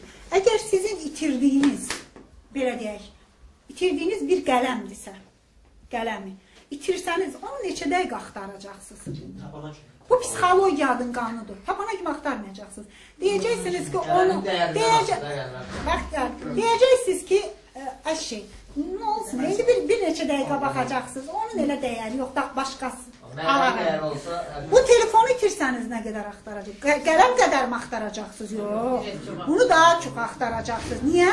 Çünki bu ondan sizin üçün daha dəyərlidir. Bunu maşın əvəz eləyəndə daha çox axtaracaqsınız. Çünki o da ondan dəyərlidir. Yəni, sizin düşüncənizdə bir şeyin nə qədər dəyərli olması, nə qədər sizin ona sahiblənmə hissinizin güclü olması, sizi o davanın onun arxasında güclü hiss edir. Əgər bizim insanımız bir-birinə o dərəcədə sahiblənməsə, yəni Azərbaycanın burada şimalında olan insanımız, cənubdakı insanına, buradakı qardaşı qədər baxmasa, bir Şamaxılı qədər, bir Şirvanlı qədər, bilmirəm, bir Tovuzlu qədər baxmasa, onun üçün Təbrizin mahiyyəti, məsələn, onun üçün Təbrizin mahiyyəti Bakı qədər olmasın, onun üçün Urmiyanın mahiyyəti Gəncə qədər olmasa, oradakı insanın dəyəri, oradakı qardaşının dəyəri buradakı qədər olmasa, o davanın dəyəri buradakı qədər olmasa, onun arxasında güclü gedə bilməzsiniz. Bu mümkünsüzdür. Bu psixologiyanın qanunudur. Bilirsiniz, siz desəniz də ki, mən ola bilərəm, ola bilməzsiniz. Mən də ola bilmərəm. Çünki bəzi şeylər var ki, teorem deyil, aksiomadır. Onların sübuta ehtiyacı yoxdur. Yəni, bunlar qanuna uyğunluqlardır. Təbiətin qanuna uyğunluqlardır. Ona görə biz o davalarımızı daha çox sahiblənməliyik. O insanlara daha çox sahiblənməliyik. Yəni, əgər bizim bir gəncimiz üçün, məsələn, mən sosial şəbəkələrdən nədən narahat idim? Məsələn, Urmiya hadisələri çıxmışdı. Çox videolar var idi, nə var idi? Məsələn, hansısa bir siyasətçinin bəlkə danışması daha çox ağırdır, çətindir. Hansısa bir təzyiqlər var, onun üzərindəki məsuliyyət və dövlətlər arası. Məsələn, sizlə mənim dediyim sözün çəkisi bir deyil. Mən onu deyən kimi sabah nota gəlir. Səhər kanalı başlayır. Yəni, yox, səhər kanalı başlasın. Yəni, dövlətlər arası münasibətləri və sizin qarşınızdakı güc sizdən zəif deyil. Onun sizə təsir etmə gücü çoxdur, bıçaqları çoxdur. Hansısa mənfi mənada və s. Amma sizin demənizi onlar o qədər algılamırlar. Mən gördüm ki, bizim gənclərimiz, o düşüncə inqilabı dediyim, düşüncə dəyişikliyi dedim, bizim gənclərimiz bunu çox paylaşmır. Yəni bu onlar üçün çox maraqlı deyil, önəmli deyil. Mənim də dostlarım var, ən azı şəbəkəmdə çoxlu gəncləri qəbul edirəm.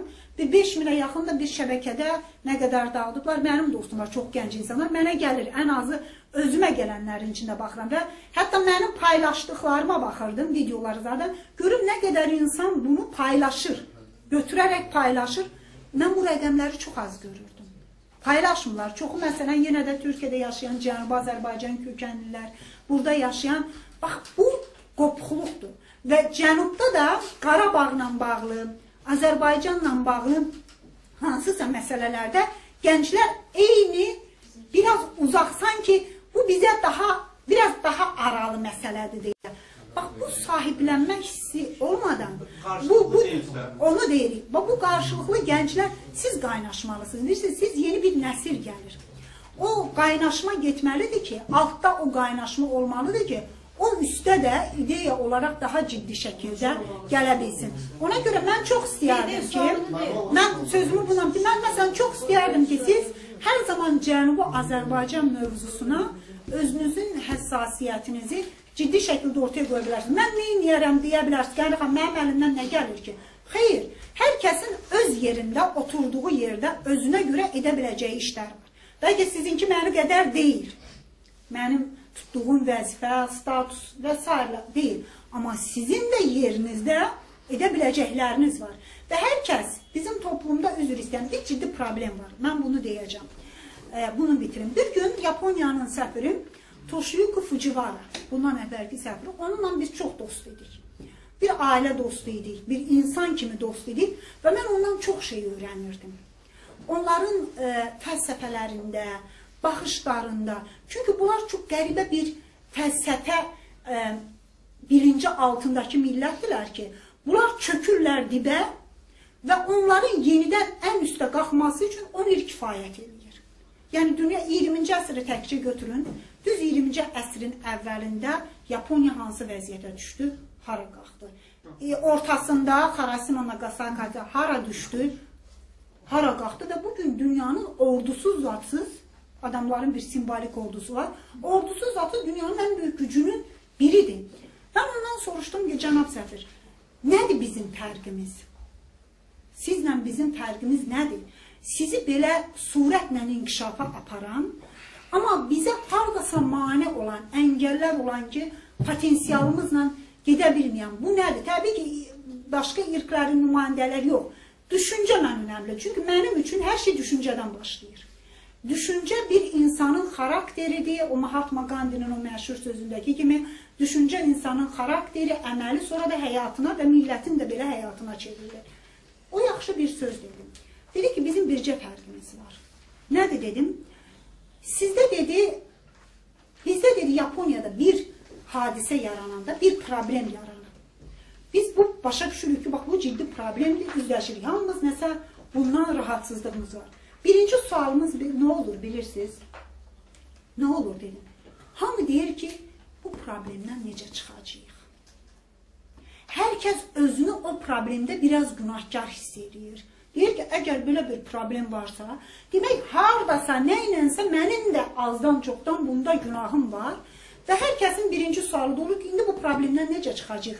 Hər kəs çiynini verərək, gücünü o problemdən çıxış yolunun altına girir.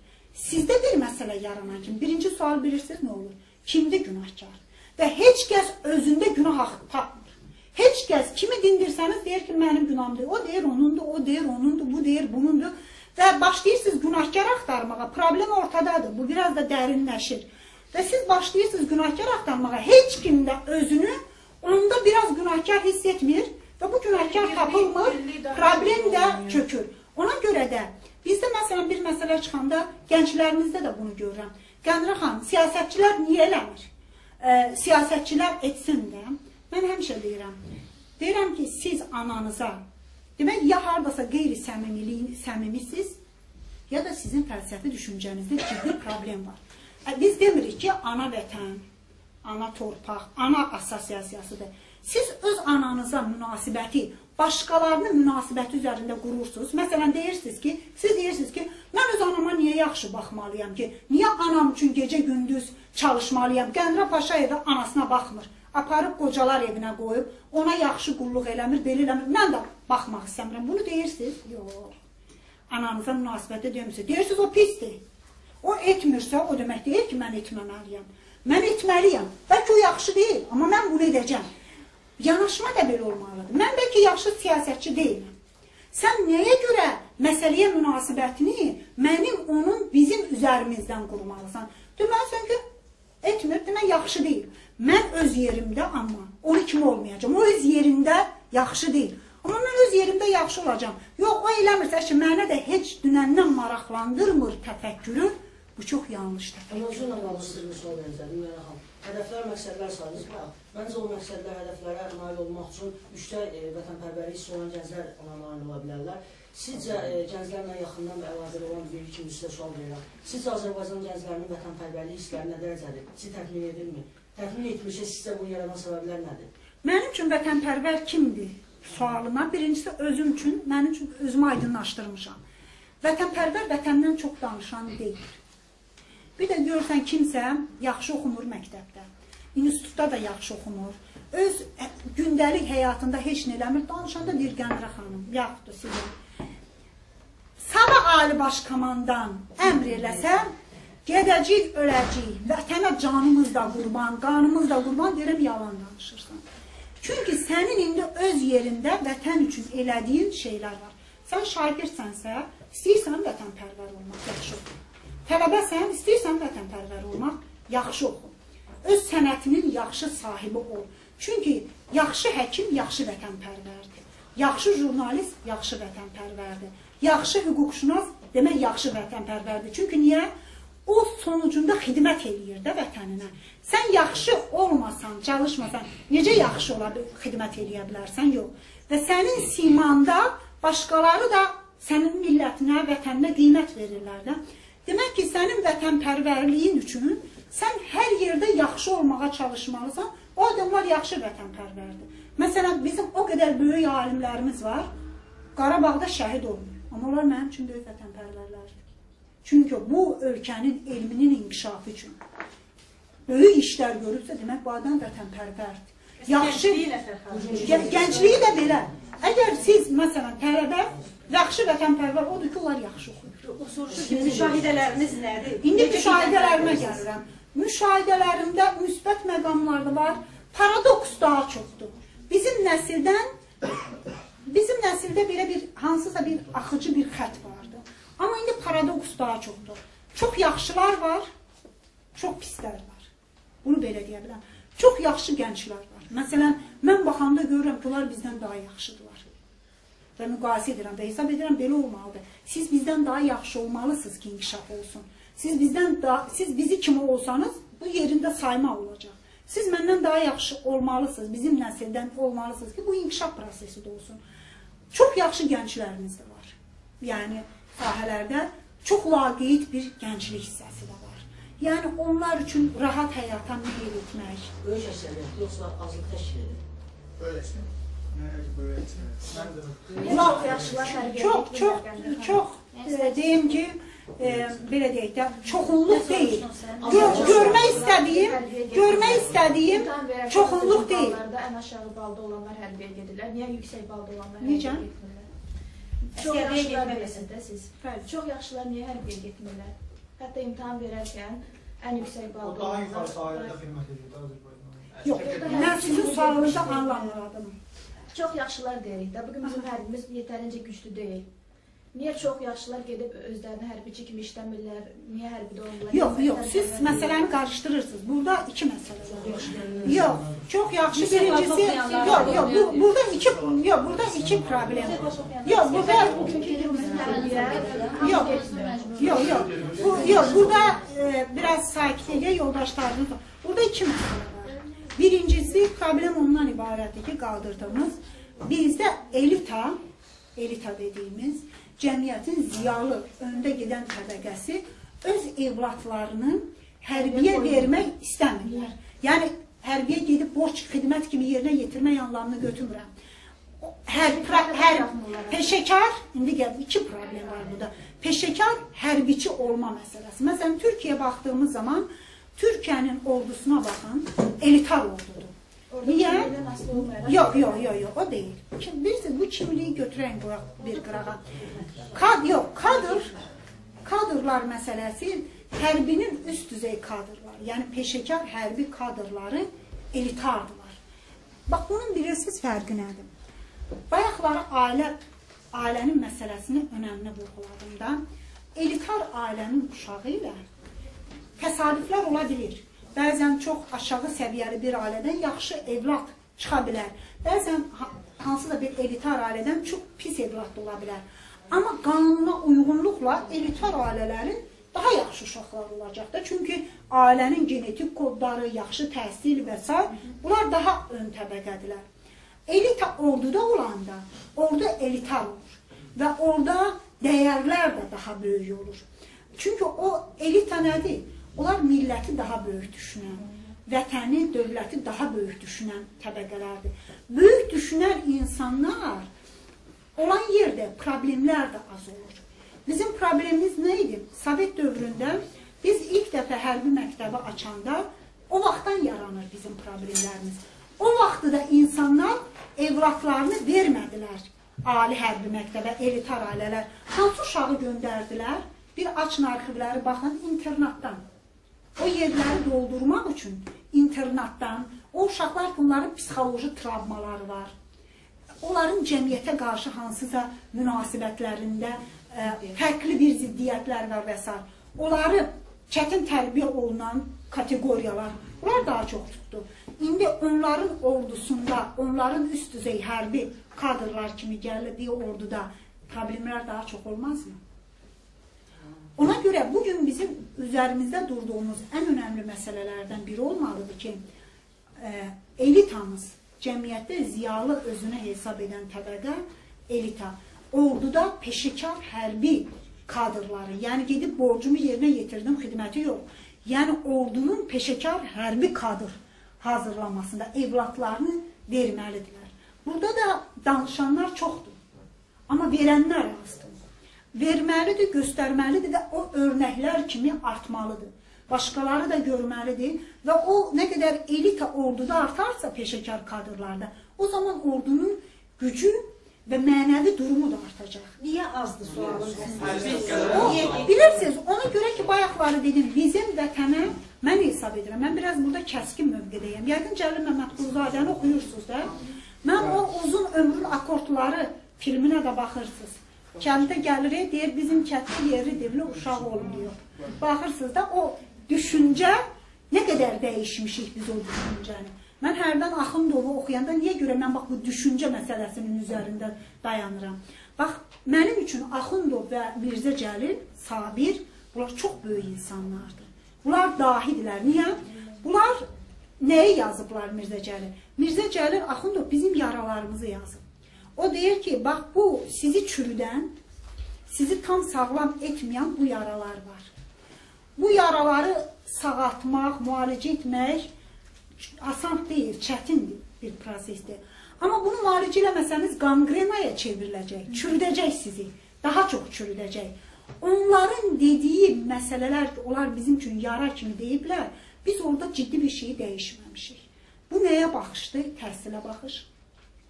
Bir oxuyun, baxışınızda belə dəyişiklik yox. Dünyada belə millət var ki, uşağının oxumaması üçün pul verir. Oxuması üçün yox. Hətta hərdən mənə bax bu sualda verirlər, sizdən açıq deyirəm. Deyir Qəmirə xanım, məktəbdə rüşvət var da, neyini? Institutdan rüşvət var. Deyirəm, rüşvət üçün, o fənn üçün, qiymət almaq üçün müəllimə nə qədər pul verdin? Məsələn, deyir 200 manat. Deyirəm, bu 200 manatı verdin. O 200 manatı aparıb o müəllimə versəydin ki, müəllim, al bu 200 manatı verirəm, bu fənni mənə öyrət. Mən oxuyum qiymət alımda, al bax bu sənin 200 manatın. Niyə onu oxuyub, bu rüşvəti oxuman üçün deyil, oxumaman üçün verdin? Demək, sənin özündə də ciddi problem var. 30 dəfə 200 manatı məqsədi yoxdur. Yox, bir dəqiqə mən çox xahiş edirəm. Mən fikrimi bitirim, polemikamızı davam elətdirə bilərəm. Orduya baxış. vətənə baxış anlayışı. Əgər bir insanın düşüncəsində varsa ki, mən belə düşünürəm, özünə ziyalı deyən, oxumuş adam deyən insan deyirsə ki, əşi, mən görüm hansısa bir yolla ölkəmin ön cəbhəsini qorumaqdan yayınım, demək ki, bu adamın içərisində dövlət və vətən anlayışı yoxdur. Amma Qəmrə xanım, ordunun nə vəziyyətdə olmağından asılı olaraq insan elə düşünməli. Yox, bu problem deyil. Bilirsiniz, mən açıq deyirəm, Əfqanistanda, gəlin uşaqlar, bəzi şeyləri yerinə qoyaq da, mənim əmim oğlu Əfqanistanda qulluq edir. Və mənə Əfqanistan cəhənnəmini danışıb ki, Əfqanistanda 10 adamdan biri sağ gəlirdi, o da hamısı travmadır. O da bir kategoriya gəlmiş adamdır. Bu Əfqanistan cəhənnəmindən tərtərdə qulluq eləmək daha mı çətindir? Niyə? Yox, mən... Oradakı tərtərdəki və yaxud da fizyoloji... Yox, uşaqlar, gəlin bir şeyi anlayaq da xahiş edirəm. Və yaxud da mənim dostum və dayımın nəvəsi, atamın dayısının nəvəsi Azərbaycanın milli qəhrəmanı Samir Xasiyev. Bilirsiniz ki, Azərbaycanın ən böyük milli qəhrəmanlarından biridir. Çünki 3 kəndi mühasirədən çıxardıb adamla. O bilsin neçə yaşında ölüb Azərbaycanın milli qəhrəmanı oldu, 21 yaşında. Və bu adam, atası universitet müəllimi idi, özü universitetdə oxuyurdu, təhsil alırdı və ona mükafat vermişdilər. Ağdərə hadis əməliyyatlarından çox uğurlu fəaliyyətinə görə komandir idik bir qrupun. Ona pul mükafatı da vermişdilər. O da gəlmişdi, yolda demişdilər ki, get bir həftədə dincəl. Gəldi, oradan zəng elədi ki, danışırıq, qardaş bacıyıq, bir böyümüşük. Mən dedi, gəlməyəcək, gələ bilmirəm. Biz də gözləyirik bu gələcək. Niyə dedik, Samir, gələ bilmirsən? Bilirəm, Eyüp bəylə çox. Dedim, Samir, niyə gələ bilmirsən? Bəs bacısının, Samirənin də ad günüdür, gəl, səni evdə gözlər və s. Birisi döndü nə dedi? Dedi, Qəmrə, pulumun hamısına Bərdədən, bazardan corab aldım. Uşaqların qışda, ayaqlarında dedi, corab da yoxdur. Batinkada. Elə vəziyyətdədirlər, pulu da verdim, gəldik. Niyə vuruşuldu uşaqlar? Daha mı? Vəsilə xanım görmüşsünüz. Yox, o deyil, corabı verəsə adamlar. Xahiş edirəm bir polemikanı açaq da, mənim suallarıma cavab verir, sonra gələk o hissəsinə. Və mən hesab edirəm ki, bunlar bəhanə olmamalıdır. Mənim düşüncəm. Bəhanə olmamalıdır ki, mən görürəm də, məsələn, kimsə deyir. Məsələn, Tovuzda, mən şəxsən əlimi o cəbhə şeyin üstündə qoymuşam. Kimsə deyə bilməz ki, Tovuzda hərbi hissədə pis şərait var, bizə kimsə nəsə eləyir. Bir adam oraya gedənlərdən desə, gətirin görüm nə şərait. Yox, mən nəyə gətirəcəm? Amma mənim deputat kimi aldığım ən böyük müraciətlər bilirsiniz nədən ibarətdir? Qəmrə xanım, xahiş edirəm, gedirsin. Xahiş edirəm, komandir ona yanında bir iş versin də. Ona söz yox, o cür xahişlər... Yox, bir dəqiqədə, bu mənim dediyim, üzr istəyirəm, böyük düşüncə tərzinə görür. Bu günləri, mən üzr istəyirəm, Türkiyədə mən bir dəqiqə, Türkiyədə qulluq eləyənlər gedir, Türkiyədən, terror bölgələrindən daha mı ağır bölgələrdir? Sizin heç biriniz, belə orada heç bir şərait olmasa, Diyarbakırda adamların qarın içərisində yatmağa kravatları da yoxdur. Mən gedib onların bir hissəsini görmüşəm. Bütün gün o dağlarda terrorla mücadilə edirlər. Deyir ki, mən niyə bunu eləməliyəm? Niyə bilirsiniz? Çünki o cəmiyyətin düşüncəsində var. Onu qulluq eləməsə qız vermirlər. Ona yaxşı kişi kimi baxmırlar. Bizim cəmiyyətin təfəkküründə nədir? Mənim gücüm varsa, pulum varsa, mənim uşağım gedib ön cəbhədə qulluq eləyirsə, axmaq kimi baxırıq. Deyirik, boy, Qəmrə xanım... Yox, onu da, yox, ona görə, bilirsin niyə? Ona görə də o düşüncəni dəyişmək lazımdır. O düşüncəni də bilirsiniz, daha çox kim dəyişməlidir? Mən niyə ziyalıların üstündə dayandım?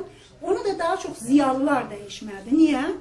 Bax, bayaqlar dediniz Qəmrə xanım, bir hərbi hissəni deməyin. Amma niyə bir hərbi hissə? Bir hərbi hissələr çox olar. Yox, amma əskərə münasibətin Azərbaycanın olduğu yerlər də var. Baxın da mən nəyə deyəcəm? Biri var, xeyr, belə bir şey deyil. Mən ordu ilə çox bağlı adamam, mən bu prosesləri olan hamısından da ağrıları da bilirəm. Biri var ki, Tərtər bölgəsində, ön cəbhədə süpürgəçi Gülsənəm xalanın oğludur.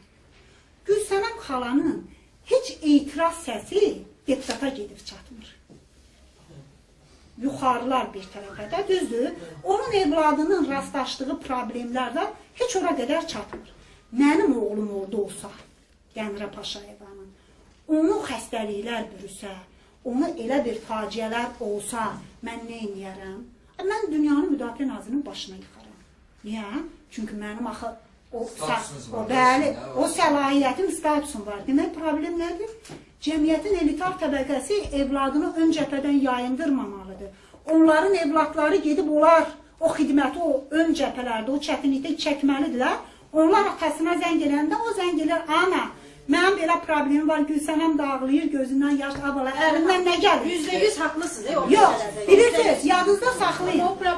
Yadınızda saxlayın, problem mən həmişə deyirəm. Əgər toplu, bax, müdafiə nazirini çıxardın, məni qoyun. Sabah müdafiə nazirini çıxardın, məni qoyun. Mən sizə əmin edirəm ki, 15% bir şey dəyişə bilər. 15%. Çünki axı sən bir düşüncə tərzi idarədir, bacı. Bunun sən hamını, uşaqlar bir şey var. Bunu siz istəsəniz də belədir. Mənim hər zaman haqqı heç zaman vermirlər. Bax, bunu yadınızda saxlayın. Haqqı heç zaman vermirlər, haqqı alırlar.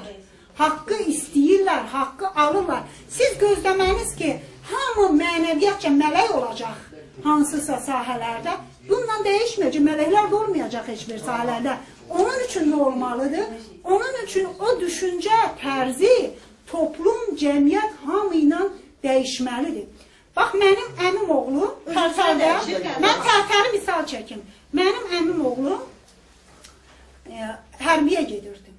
Bir gün anası gəldi, ağlayır. İbrahim dadı, universiteti qutarıb ağlayır. Ay, niyə ağlayırsan?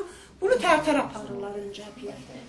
Ay qız dedim, maşallah İbrahim divar boyda baxanda.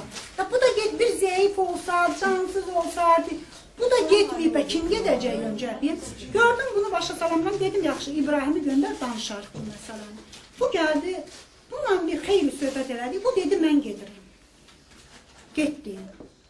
Tərtərdə 2 il qulluq elədiyi vaxtı bir 7 dəfə məni axtardı. Hansısa. 7 dəfə mən Səfər Əbiyevi tapdım. Hansısa məsələlərlə bağlı içindəydim.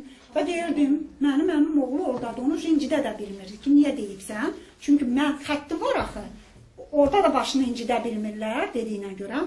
Problemi də indi düşünün. Bu cəmiyyətin ziyalı təbəqəsi, bizim ən böyük problemimizin biri odur ki, cəmiyyətin ziyalı təbəqəsi evladının hərbidə olmağını istəmir. Qoymur. Bir hissəsi hərbi kadr kimi qoymur, bir hissəsi də qulluq eləsin sərhəd xidmətində, arxa cəbhəsində. Bax, biz bu problemləri bununla çözəcəyik. Uşaqlar, bəzi şeylər mənəviyyat problemidir. Bilirsiniz, siz elə şeylər var ki, onu niyə eləmirsiniz? Əlinizdə şans var da. Məsələn, haradasa oğurluq edə bilərsən. Məsələn, kimsə gedir, cibgirli pul, cib kəsir də, oğurluq edir. Sən də boynun, puxunun qəşəkdir, kiminsə sumkasını götürüb qaça bilərsən, nə eləyə bilərsən və yaxud kimin evindən gedir. Niyə eləmirsən? Sən onu özünə sığışdırmırsan, deyil, düzdürmü mənəviyyat gələcək? Yox, siz o zaman oğurların fəlsəfəsini bilmirsiniz. Mən o qədər acından ölən adamlar tanıyıram ki, siz onun başına hətta güllə vursanız belə, o heç zaman oğurlamayacaq. Amma elə oğurlar tanıyıram ki, mən jurnalistikada işləmişəm, iç xəbərdə bu kriminal aləmi görmüşəm.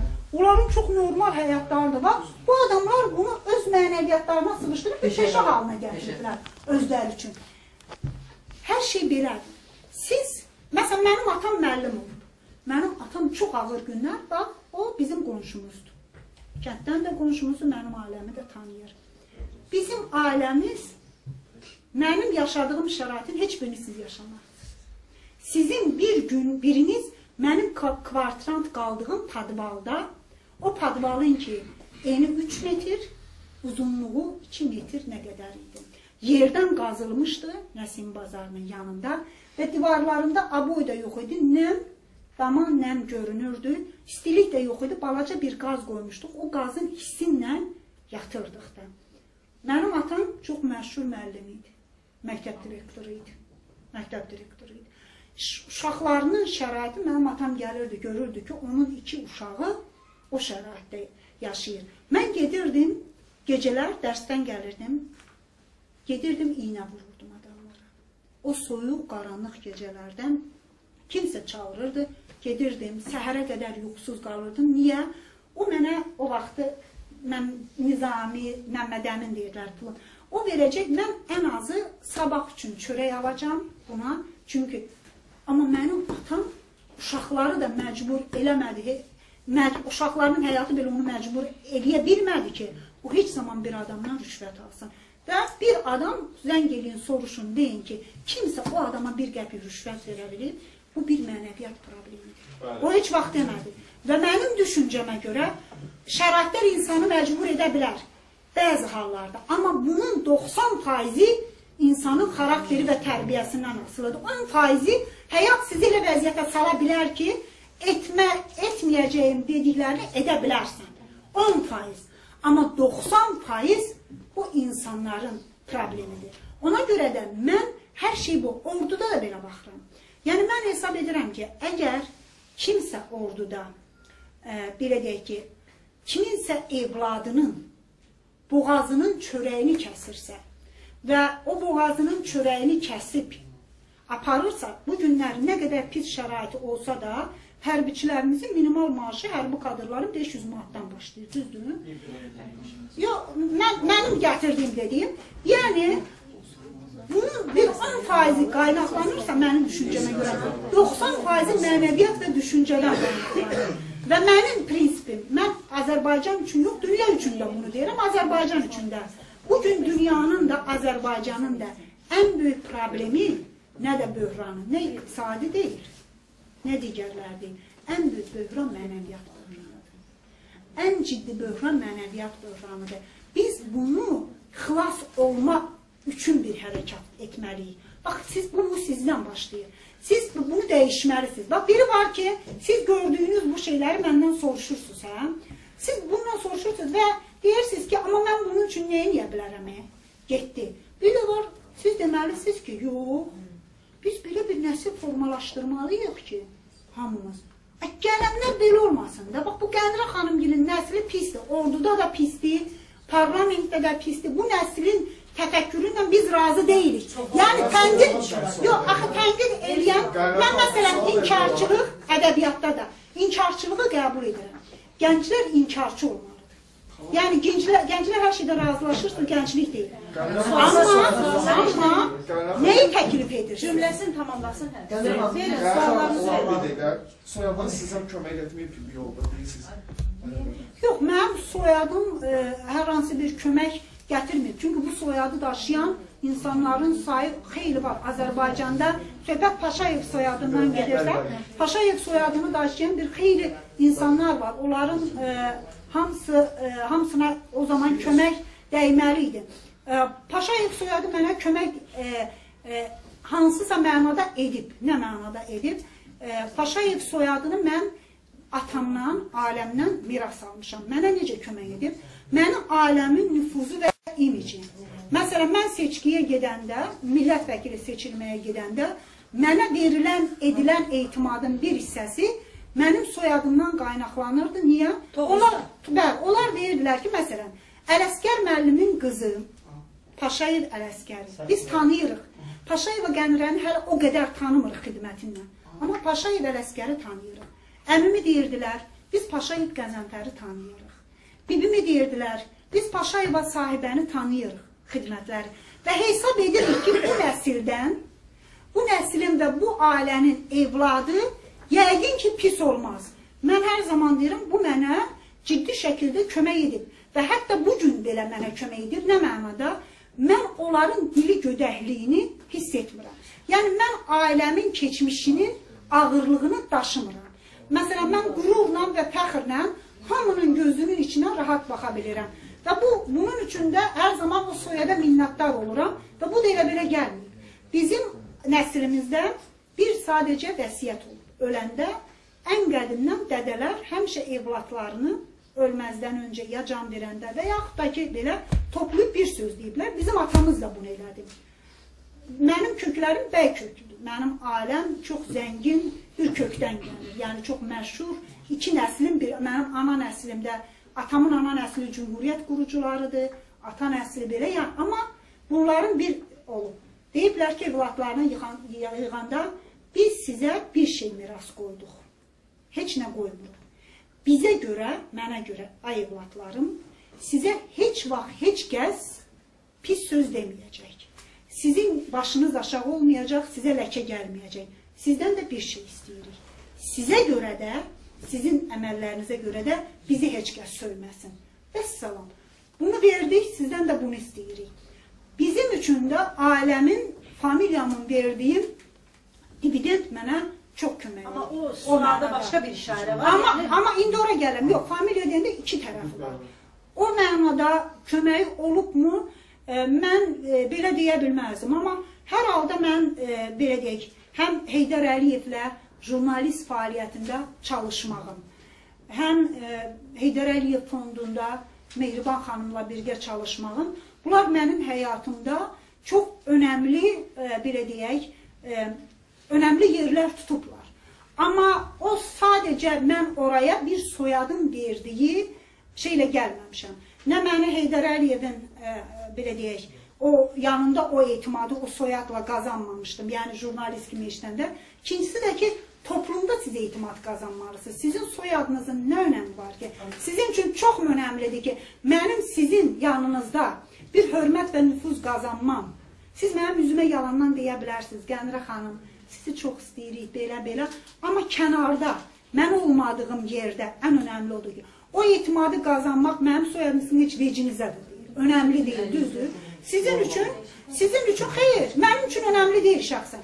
Mənim üçün kiminsə soyad önəmli deyil. Mənim üçün o adamın əməlləri, o adamın fəaliyyəti önəmlidir. Həyatımda belə görürəm. Bir dəqiqə xahiş edirəm, bunu bitirək.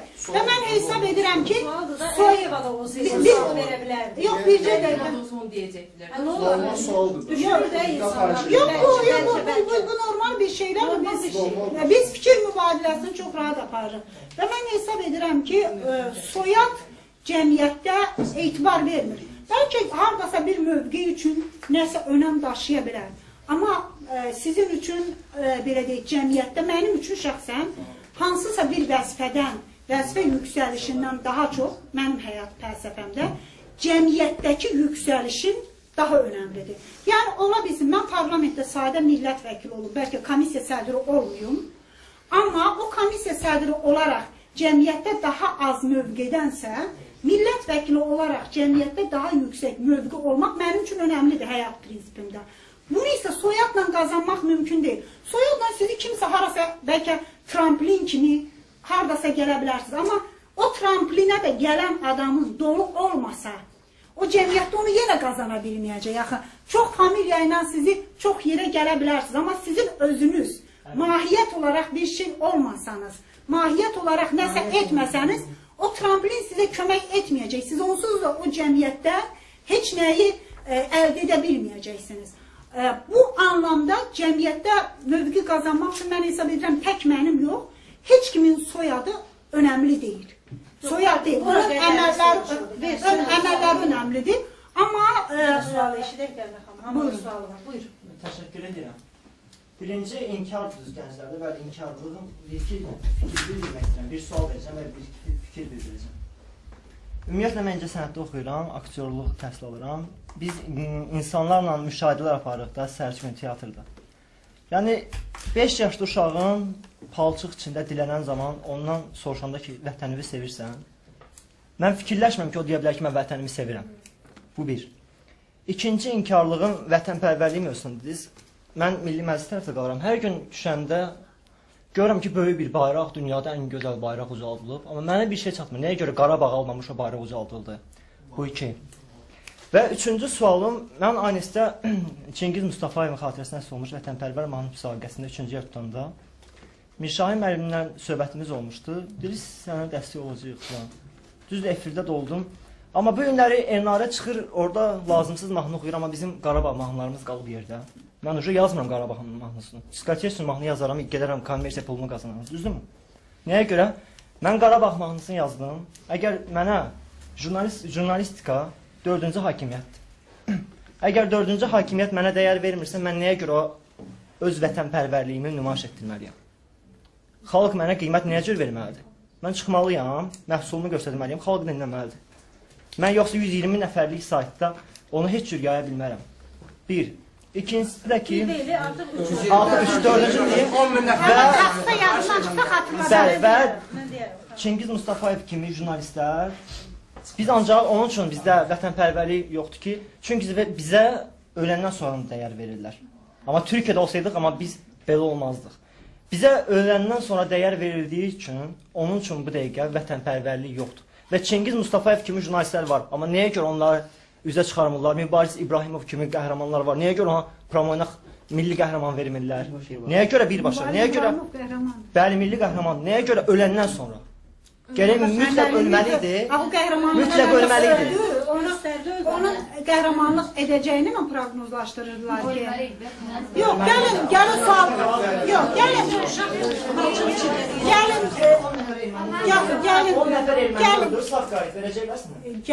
Verərlər. Mənə elə gəlir ki, əgər öldürsələr, bizim sağ, mən sayaram adlarını da kifayət qədər sağ qəhrəmanlarımız da var.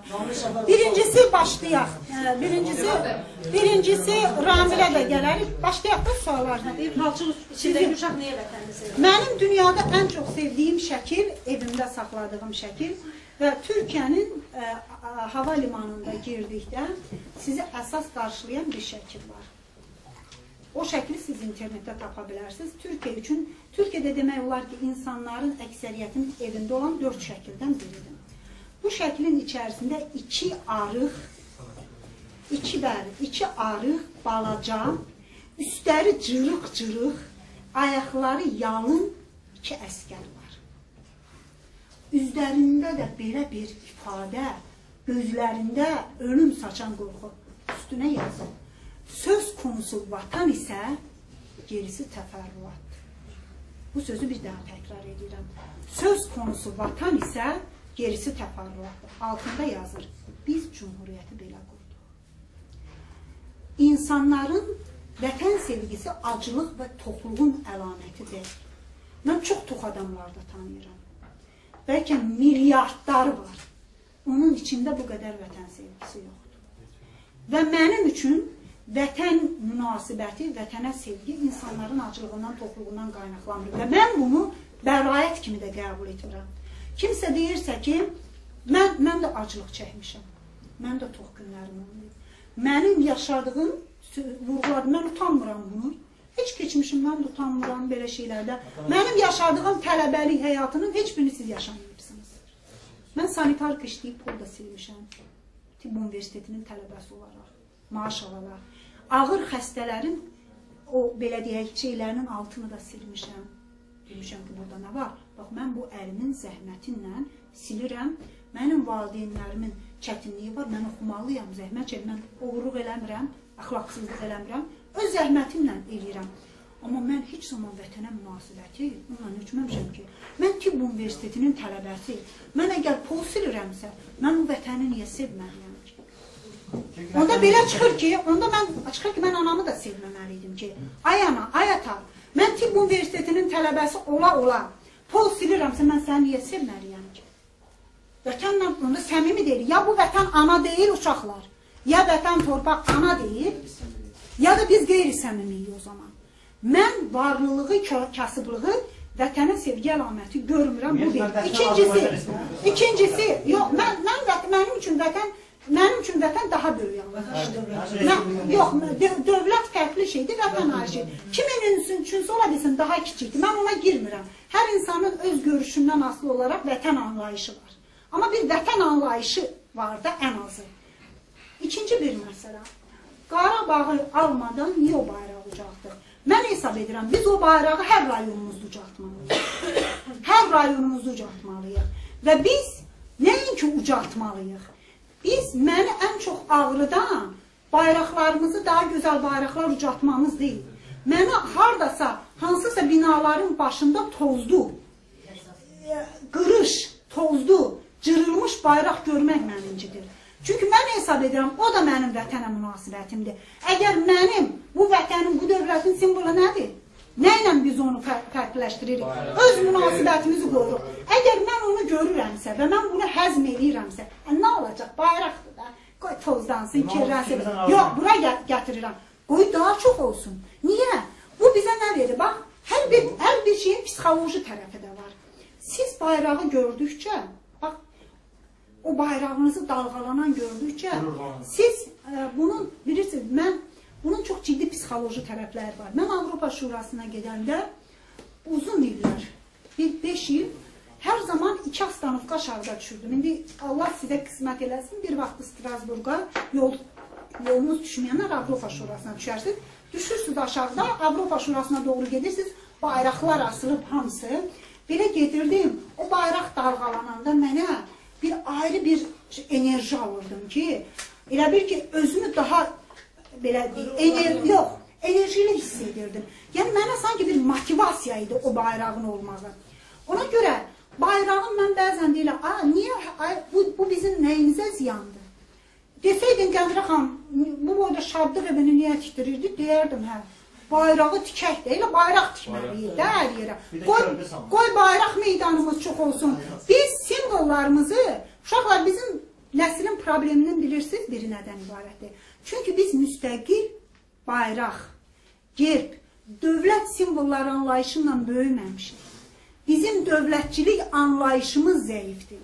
Dövlətçilik anlayışının zəif olması çox ciddi problemlərin əsasını qoyur. Ona görə də biz böyüyən uşaqlarımıza dövlətçilik anlayışını verməliyik. Bunun üçün də simvolları onun beynində möhkəmləndirmək. Bax, biz himni necə oxuyuruq? Himn oxunanda dilini, biz Vəsilə xanım veriliş eləmişdi və dilimizi sürüyə-sürüyə. Gözdə ki, elə deyilir, hüququndan keçən əskər hər bir qəhrəman oldu. Mən deyirəm, yazıq əskər. Qəbirdən 10 dəfə fırlandı. Bunu belə oxuyarlar. O hüququndan keçən əskər, qəhrəman olan əskəri sən elə oxumalısan ki. Bu niyə? Biz bu və o, amma gələcək, o adam ki, ürəklə bunu bilincinlə oxuyur, o insanlar məndən bu dövləti çox sevəcək. Daha yaxşı, bir dəqiqə o bitmədi onun suallar, daha yaxşı millət vəkili də olacaq, daha yaxşı jurnalist olacaq. Ona görə siz bundan narahat olun.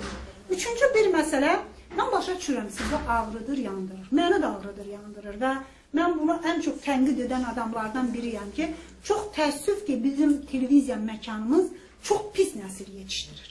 Və televiziyalarımız müstəsna rol oynayır bundan. Çox cır bir nəslin yetişdirmək, mənəviyatsız, dəyərsiz nəticələri. Mən hesab edirəm ki, bu da biraz insanlardan da daha çox qaynaqlanan məsələdir. Çünki niyə? Bu televiziyanın rəhbəri də bizim içimizdə. Axı, mən həmişə deyirəm, bunları aydan gətirməyiblər ki, əgər bunu Fransadan gətirsəydilər, biz deyərdik ki, bunlar bizi istəmirlər, yəqin ona görə belə eləyirlər. Axı, bu bizdəndir. Demək ki, nəsə... Axı, yuxarı kimdir? Bax, sabah... Özür istəyirəm, bir dəqiqə üzr istəyirəm. O yuxarıları, o televiziyanın rəhbərlərinin məni, bizi hardansa gətiriblər, qardaş, biz də buradan çıxmışıq da. Və sən hesab edirsən ki, mən səmimi soruşuram, sən hesab edirsən ki, toplumda, məsələn, bəlkə də Vəsilə xanımla məndən yaxşı olan bir 15% var. Amma sən doğrudan mı hesab edirsən ki, Vəsilə xanımla və məndən yaxşı olan 80% var? Niyə də yox? 80% yox. Niyə də yox? Yox. Əslində cəhd faydasızlıydı. Xeyr. İstənilən şəxs olur. Xeyr. Çünki niyə? Çünki niyə? Mən bir dəqiqə. Vəsilə xanım kimi jurnalistikanın içərisində bir, əgər ordu götürsə, bir 100%lik ordu var. Neçə faiz o qədər çalışır? Hər şeyi, riyaziyyatı, mən çox yaxşı riyaziyyat oxumuşam. Siz toplum götürməyin. Jurnalistikanın içində jurnalistləri dəyərləndirəcəksiniz. İctimaiyyətçilərin içində ictimaiyyət. Niyə? Çünki onların eyni mühiti var. Sən özünlə dəyərləndirməyəcəksən. Sənlə mənim şansım eyni deyil. Amma onunla o jurnalistikanın, məsələn, ictimai televiziyanın içində işləyən insanların bir xeyli hissəsi eyni mühitə malikdir də verilmiş. Amma onun 80 faizi Vəsilə xanım kimi nələrisə doğrudan da yaxşı etməyə çalışırmı? Yox. Vəsilə xanım o 20 faizli kateqoriyanın içindədir. Hər toplumun belə götürürsən. İctimai gəncləri də elə götürürsən.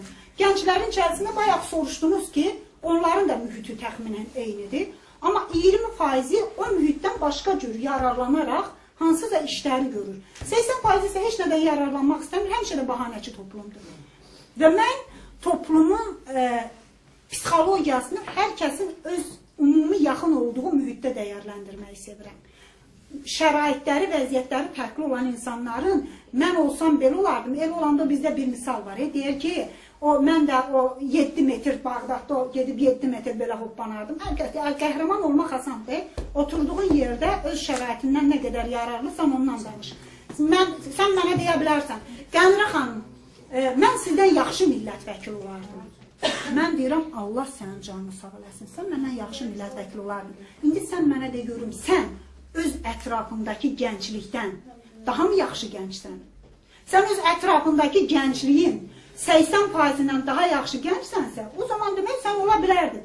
Amma sən özün malik olduğun şəraitdə bu deyilsənsə, sən mən də belə ola bilərdim, bu bir utopiyadır. Hər kəs öz yerində bir dəqiqə xahiş edirəm, ola bilər. Sizin məsələnizə gəldəm, mən başa düşürəm, sizi ağrıdır, yandırır. Bizim yandırır, şəxsən məni yandırır. Mən hesab edirəm ki, bizim milli qəhrəmanlarımız daha çox təbliğ olunmalıdır. Bizim elm sahəsində böyük xidmətləri olan ziyalarımız daha çox təqdim olunmalıdır. Nadir Qafarzadənin efirdə, Rəqsanənin efirdə tutduğu yer, böyük bir dəyərli alimin tutduğu yerdən daha çoxdursa, bu hamımızı yandırmalıdır. Yandırır yox, elə yandırmalıdır da. Bu problem var. Amma mən sizin dediyinizin ikinci hissəsindən razılaşıram. Siz nəyə? Bir dəqiqə xahiş edirəm. Əgər yoldaşınız sual verirsə, dinləyin. Yəni, sizin fikriniz dogma deyil. Onlar da öz fikir hissəsi. Yox. Siz Qarabağı televiziyalara mı görə sevib yazırdınız? Yox. Özünüz sevib yazırdınız da. Yazırdıq ki, gəncləri Yox, bu sizin duyğularınızdır, düzdür. Bu sizin həssasiyyətinizdir, düzdür. Siz o həssasiyyətinizi, o dəyərləri az olan adamlara niyə satırsınız? Niyə hesab edirsiniz ki, onlar belədirsə, mən də belə. Siz hesab eləməlisiniz, siz ondan daha yaxşı bu vətənin evladısınız. Qoy onlar az versin, amma mən 120 nəfərlik şəbəkəmdə daha çox iş görəcəm. Onlara inat, pislərə inat, onlara inat, mən daha çox iş görəcəm. Siz bizə inat, daha çox iş görməyə çalışsanız, küsməsəniz, o zaman daha da yaxşı olacaq. Yoxsa, əşki, o oradaydısa, eləmədisə, mənim nəyimə lazım yox, zərər yoxdur. Mən bu 120 nəfərlik qrupda, mən sizə tövsiyəm, şəxsən bir, bəlkə kiçik qardaş kimi, bəlkə dost kimi qəbul edin mənə ki, mən sizin yeriniz olsam ruhdan düşmərəm, daha da inatkarlaşarım. Mənim bir şeyim var, mənə bir gün dedilər ki, Qəmrə xanım, sizin əldə edə biləcəyiniz uğurların ən böyük sirri kimdir? Dedim, çox sağ olsun məni vuranlar, mənim düşmənlərim, məni həmişə vurmaq istəyənlər, məni həmişə geri atmaq istəyənlər, əzab vermək istəyənlər, çünki mən çoxu onlara inat burada oldum. Mən düşünürdüm ki, siz bunu elədikcə, mən də sizə inat gələcəm, alacam bunu, olacam bunu. Bu insanda çox önəmli xarakterdir. Yəni, siz hər şeydən yıxılmamalısınız. İnsan belədir psixoloji. Hər şey zəiflədikcə geri çəkilirsən, həvəsdən düşürsən və bir zaman sonra görürsən ki, elə sən də adiləş. Sən hər şeyə inat. İnat bunu eləyəcəm deyə bilmə, mən səndə o gücü görmək istəyərəm. Mən hesab edirəm, sən o gücü özündə daha çox tapsan, daha çox nəticələri əldə eləyəcəksən. Kim sual verməyib? Hal-hazırda ən aktiv millət vəkillərindən birisiz. Mənim sizə belə bir sualım var. Milli Məclisdə oturub daim susan millət vəkillərinə necə baxırsınız? Siz necə baxırsınız? Şəxsən mən onları millət vəkili saymıram. Onları da millət nümayəndə saymıram. Siz o zaman məni ağılsız, məntiqsiz, belə deyək, bu qədər vətən duyğuları zəif olan adam mı hesab edir bu sualı verirsiniz? Siz pis baxırsınız, demək mən yaxşı baxa bilmərəm. Necə düşünürsünüz? Yox, bir məsələ var ki, bəzən deyirlər ki, Milli Məclisdə tutaq iclasları göstərirlər. Kimsə danışır, deputatın fəaliyyəti təkcə ondan ibarət deyil. Rayonlar üçün nələrsə eləyir. O baxımdan soruşur ki, biz bəzilərin görürük ki, danışmır. Amma bəlkə öz rayonları üçün nəsə eləyirlər. Təkcə elə sizə... Yox, söhbət ondan gedir ki, uşaqlar, burada da yəni millət vəkillərinin də keyfiyyət iş əmsalı təkcə daha çox danışmaq deyil. O mənada soruşur. Məsələn, bəzi insanlar var ki, bizi kimi, məsələn, biz daha çox xarici siyasətdir və s. daha çox bizim məşğul olduğumuz komitə, bizim məşğul olduğumuz sahə daha çox budur. Amma elə millət vəkilləri var ki, onlar bəlkə bizdən az danışır. Amma yaxşı fəaliyyəti olanlar da var. Eləsi var, yoxdur fəaliyyət, o heç. Amma çox danışmayanların hamısı pis də deyil. Məsələn, mən biraz millət vəkilləri tanıyıram, o parlamentdə çox danışmır. Amma öz seçildiyi bölgədə çox yararlı işlər görür. Mən şəxsən onları da yararlı hesab edirəm. Hesab edirəm ki, əgər orada da nəsə yararlı iş görürsə, öz seçicisi üçün, öz ətrafı üçün, o da böyük iş görürdü. O işi var ki, nə danışır, nə iş görür. Bax, bu kategoriya başqadır. Amma danışmaq da, daha çox danışıb görünmək də hər şey demək deyil. Bunu da mən altını bir ədalət naminə deyil cizmək istəyirəm. Amma təbii ki, hər sahədə, təkcə millət vəkilləri deyil, uşaqlar. Siz bir sahəyə gətirməyin. Bizim hər sahədə yaxşılarımız çox olmalıdır. Müəllimlərimiz də olsun, həkimlərimiz də olsun. Hər yerdə daha çox olmalıyıq. Yəni, millət vəkilləri prizmasından baxdığınız zaman təkcə, məsələyə biraz daha səthi baxacaqsınız. Biz çalışmalıyıq bütün sahələrdə peşəkarlarımız çox olsun. Bax, bu ən vacib şeydir. Yadınızda saxlayın, mənim həmişə fikrim, mən biraz sufizmə meyl edənəm. Mənim üçün kamil insan pis ola bilməz. Bax, bu mənim təfəkkür tərzimdir. Kamil insan pis ola bilməz. Ona görə də mən düşünürəm ki, biz daha çox savadlı, peşəkar insanlarımızın sahədə sayı çox artdıqca və biz hamımız ona çalışmalıyıq gənclər arasında, problemlər də azalacaq. Çünki savadlı, peşəkar adam, kamiliyə doğru gedən adam pis işlər eləyə bilməz. Yəni, onda bu əmsal düşür. Bu bir aksiyomadır. Ona görə təkcə söhbət millət vəkilindən getmir. Mən ona görə deyirəm ki, biz nəsli çox tərbiyə eləməliyik, savadlı olsunlar, mənəviyyatlı olsunlar və o zaman daha çox, belə deyək də, istədiyimiz nəticələri ala biləcəyik. Yoxsa tənqid eləyə bilərik, çox rahatdır, siz də tənqid eləyə, amma biz çıxış yollarını çözün, üstündə daha çox dayanmaq. Mənim sualım var idi sizə, konkret. Deməli, siz millət vəkili olmaq üçün, yəni, hədəflər rol oynadı, yoxsa bu bir şans idi? Yox, çox faktor rol oynadı. Bilirsiniz, açıq mən sizə deyim ki, mən millət vəkili, nə vaxtsa deyim, məsələn, jurnalistikaya gələndə millət vəkili olmaq istəyirdim, belə düşüncəm yox. Çox yaxşı jurnalistlərimiz var, yəni. Yəni, bu həyatın sizə şərait də çox rol oynayır. Belə deyək, həmin dövrü necə dəyərləndirməniz də çox önəmli rol oynayır. Məsələn, bizim zaman elə jurnalistlərimiz oldu ki, bəlkə onlar da millət vəkili ola bilərdi nüfuzu ilə. Amma onlar getmədilər. Yəni, onlar hesab eləmədilər ki, o sahəyə getsinlər. Yəni, buna görə deyil ki, mən onların hamısından uğurlu idim, mən gəldim. Sadəcə elələri var idi, bunu istəmədilər, getmədilər. Və yaxud da ki, bir, belə deyil, şəraitin və şansın yaranma bir dönəmi var idi. İkincisi də mən parlamentə gələndə seçiləcəyimi də düşünmürdüm. Məsələn, mənim yaxın dostlarım həmişə hamısı mənə deyirdi ki, biz o qədər inanmırıq, sən niyə özünə əziyyət verirsən, bu çətin proses. Mən dedim ki, ən pis variant nədir? Seçilməyəcəm, düzdür. Bunun ən pis variantı seçilməyəcəm. Amma mən ən azı bir 3 ay seçki kampaniyasında işləyib, çox böyük bir təcrübə toplayacam. İnsanlarla işləmə təcrübəsi toplayacam. Yəni, bunda mənim itirdiklərimdən çox nə itirəcəm? 3 ay vaxt itir. Onsuz da bu 3 ay həyatımda gəlib keçəcək də nə ilənsə. Amma mən bu 3 ayda çox böyük təcrübə toplaya bilərəm. Sonra ictimai həyatın hansı sahəsi olur olsun. Bu mənə jurnalistikada da qayıtsam kömək olar, QHT sektoruna girsəm də mənə kömək olacaq. Yəni bu böyük bir təcrübədir. Aynes getmə dedi Qəmrə xanım. Aynes sizə dedi getmə. Yox, mən artıq getmişdim. Aynes'ten getmiş. Amma Artıq amma Aynes'ten millət getmişdim. vəkilliyi üçün Deputat seçkiler ərəfəsində Təbii ki, sizi daha çok vururdu. Mən ora girmirəm, çünki mənim prinsipimə görə insan bir yerdə çalışıbsa, orada çörək yeyibsə, orada hansısa bir ideyanın arxasınca vuruşubsa, sonra nədəsə düz gəlmədinizsə, bu çox normal şeydir. Bilirsiniz, bəzən insanlar deyir, mən bilirsiniz, heç bir partiya üzvü deyiləm, amma bizim partiya üzvü olan bəzi dostlarımız var ki, bir zaman məsələn qatı bəlkə fikir olub, indi biraz loyaldır, onları hansısa bir çox kimsə ittiham edir ki, niyə fikrinizi dəyişdiniz? Mən ümumiyyətlə o insanlar var ki, heç vaxt fikrini dəyişmir. Bunlar normal insan deyirlər uşaqlar. Çünki həyat dəyişir, sizin biliyiniz dəyişir, sizin həyata baxışınız dəyişir, vəziyyət dəyişir və siz təkcə dəyişmirsinizsə, demək problem var. İnsanın həmişə düşüncələri dəyişə biləcək. Sizin hansısa məsələlərdə fikirləriniz üst-üstə düşməyə bilər, çalışdığınız yerlərdə üst-üstə düşməyə bilər, belədir. Amma mən belə şeyləri sevmirəm. Oradan çıxdımsa onun arxasınca danışacağım. Mən daha yaxşı idim, mən daha doğru idim. Bu belə idi, həyatdır.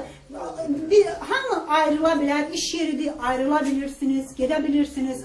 Mən də çalışdım, yaxşı əməkdaşlıq da elədik və bir gün hesab elədik ki, ayrılmaq zamanımızdır. Və çox rahat da belə deyək, bu proseslərə mən baxıram. Yəni, mən biraz kiçik baxmıram, böyük baxıram və hesab edirəm ki, onlar da Azərbaycan televiziya həyatında, Azərbaycanın jurnalistika həyatında böyük bir məktəb olub. Önəmli məktəb olub. Biz də o məktəbdə hamımızın hansısa bir istedadımız olubsa, amma mühit də bizə hansısa bir, belə deyək, pozitiv mənada bir rol verib. Ona görə də mən Aynes'dən ayrılma mövzusunu, niyə ayrılma mövzusu tabu mövzulardan biridir. Bunu Aynes'dən çıxandan sonra bölüşmədim, üzr istəyib burada da bölüşməyəcəm. Buyurun. Başqa sual vermək istəyirdiniz, nəsə soruşmaq istəyirdiniz. Eyüp bəy olar görək. Bu bir xanım versin. Eyüp bəy mənim qardaşımdır. Eyüp bəy inciməz. Hal-hazırda prezident seçilsəz, ilk nə addım atarsınız? Yox, mən qoy bu ideyamı da fikrimi açıqlayayım. Bunu bəzən demişəm, mən ümumiyyətlə siyasətdə çox qalmağı düşünmürəm. Maraqlarınıza görə yoxsa? Yox, təbii ki, özümün həyat baxışlarımdan maraqlarım var. Təbii ki, o maraqlarım, həyat baxışlarımdan doğan maraqlarım da var.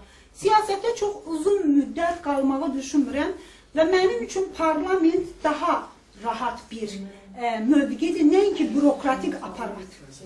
Çünki parlamentdə sərhədlər, çərçivələr daha çox, sən özünün, belə deyək, fikirlərinin sahibisən. Bürokratik aparatda dünyanın hər yerində belədir. Bir sistem var, sən o sistemin içərisində tabiçilik prinsipləri çoxdur. Və o baxımdan mən özüm üçün siyasi mənada özümün gedə biləcəyim ən böyük yer parlamenti hesab edirəm. Yəni parlamentdən yuxarıda özümə hansısa bir mövqeyi nə arzulamıram, nə düşünmürəm, nə də özümün orada uğurlu ola biləcəyimi o qədər sanmıram. Siyasətdən ən çoxu bir, amma o deyir, Allah nə ömür verir, bilmirik, amma haradasa bir 10 il ən çoxu bu həyatda qalır. Daha çox elm sahəsi, araşdırmalar, elm sahəsi, özümün içimdə olan kitabları yazmam. Məsələn, mən bunları edə bilmirəm. Bu mənim ciddi zamanımı alıb, yazmaq istədiyim kitablar var. İstəyirəm onları yazmaq. Və mən hesab edirəm ki, mənim qoya biləcəyim ən böyük miras yazdıqlarım ola bilər. Yəni, bu mənada hansısa bir iddialarım var. Düşünürəm ki, yazdıqlarımla nələrsə qoya bilərəm. Və hesab edirəm, bu enerjim də azalacaq. O, mənim idmanda ən çox sevdiyim bir idmançı var, basketbolçu, Michael Jordan. Mən jurnalistikadan gedəndə də o prinsiplə getdim.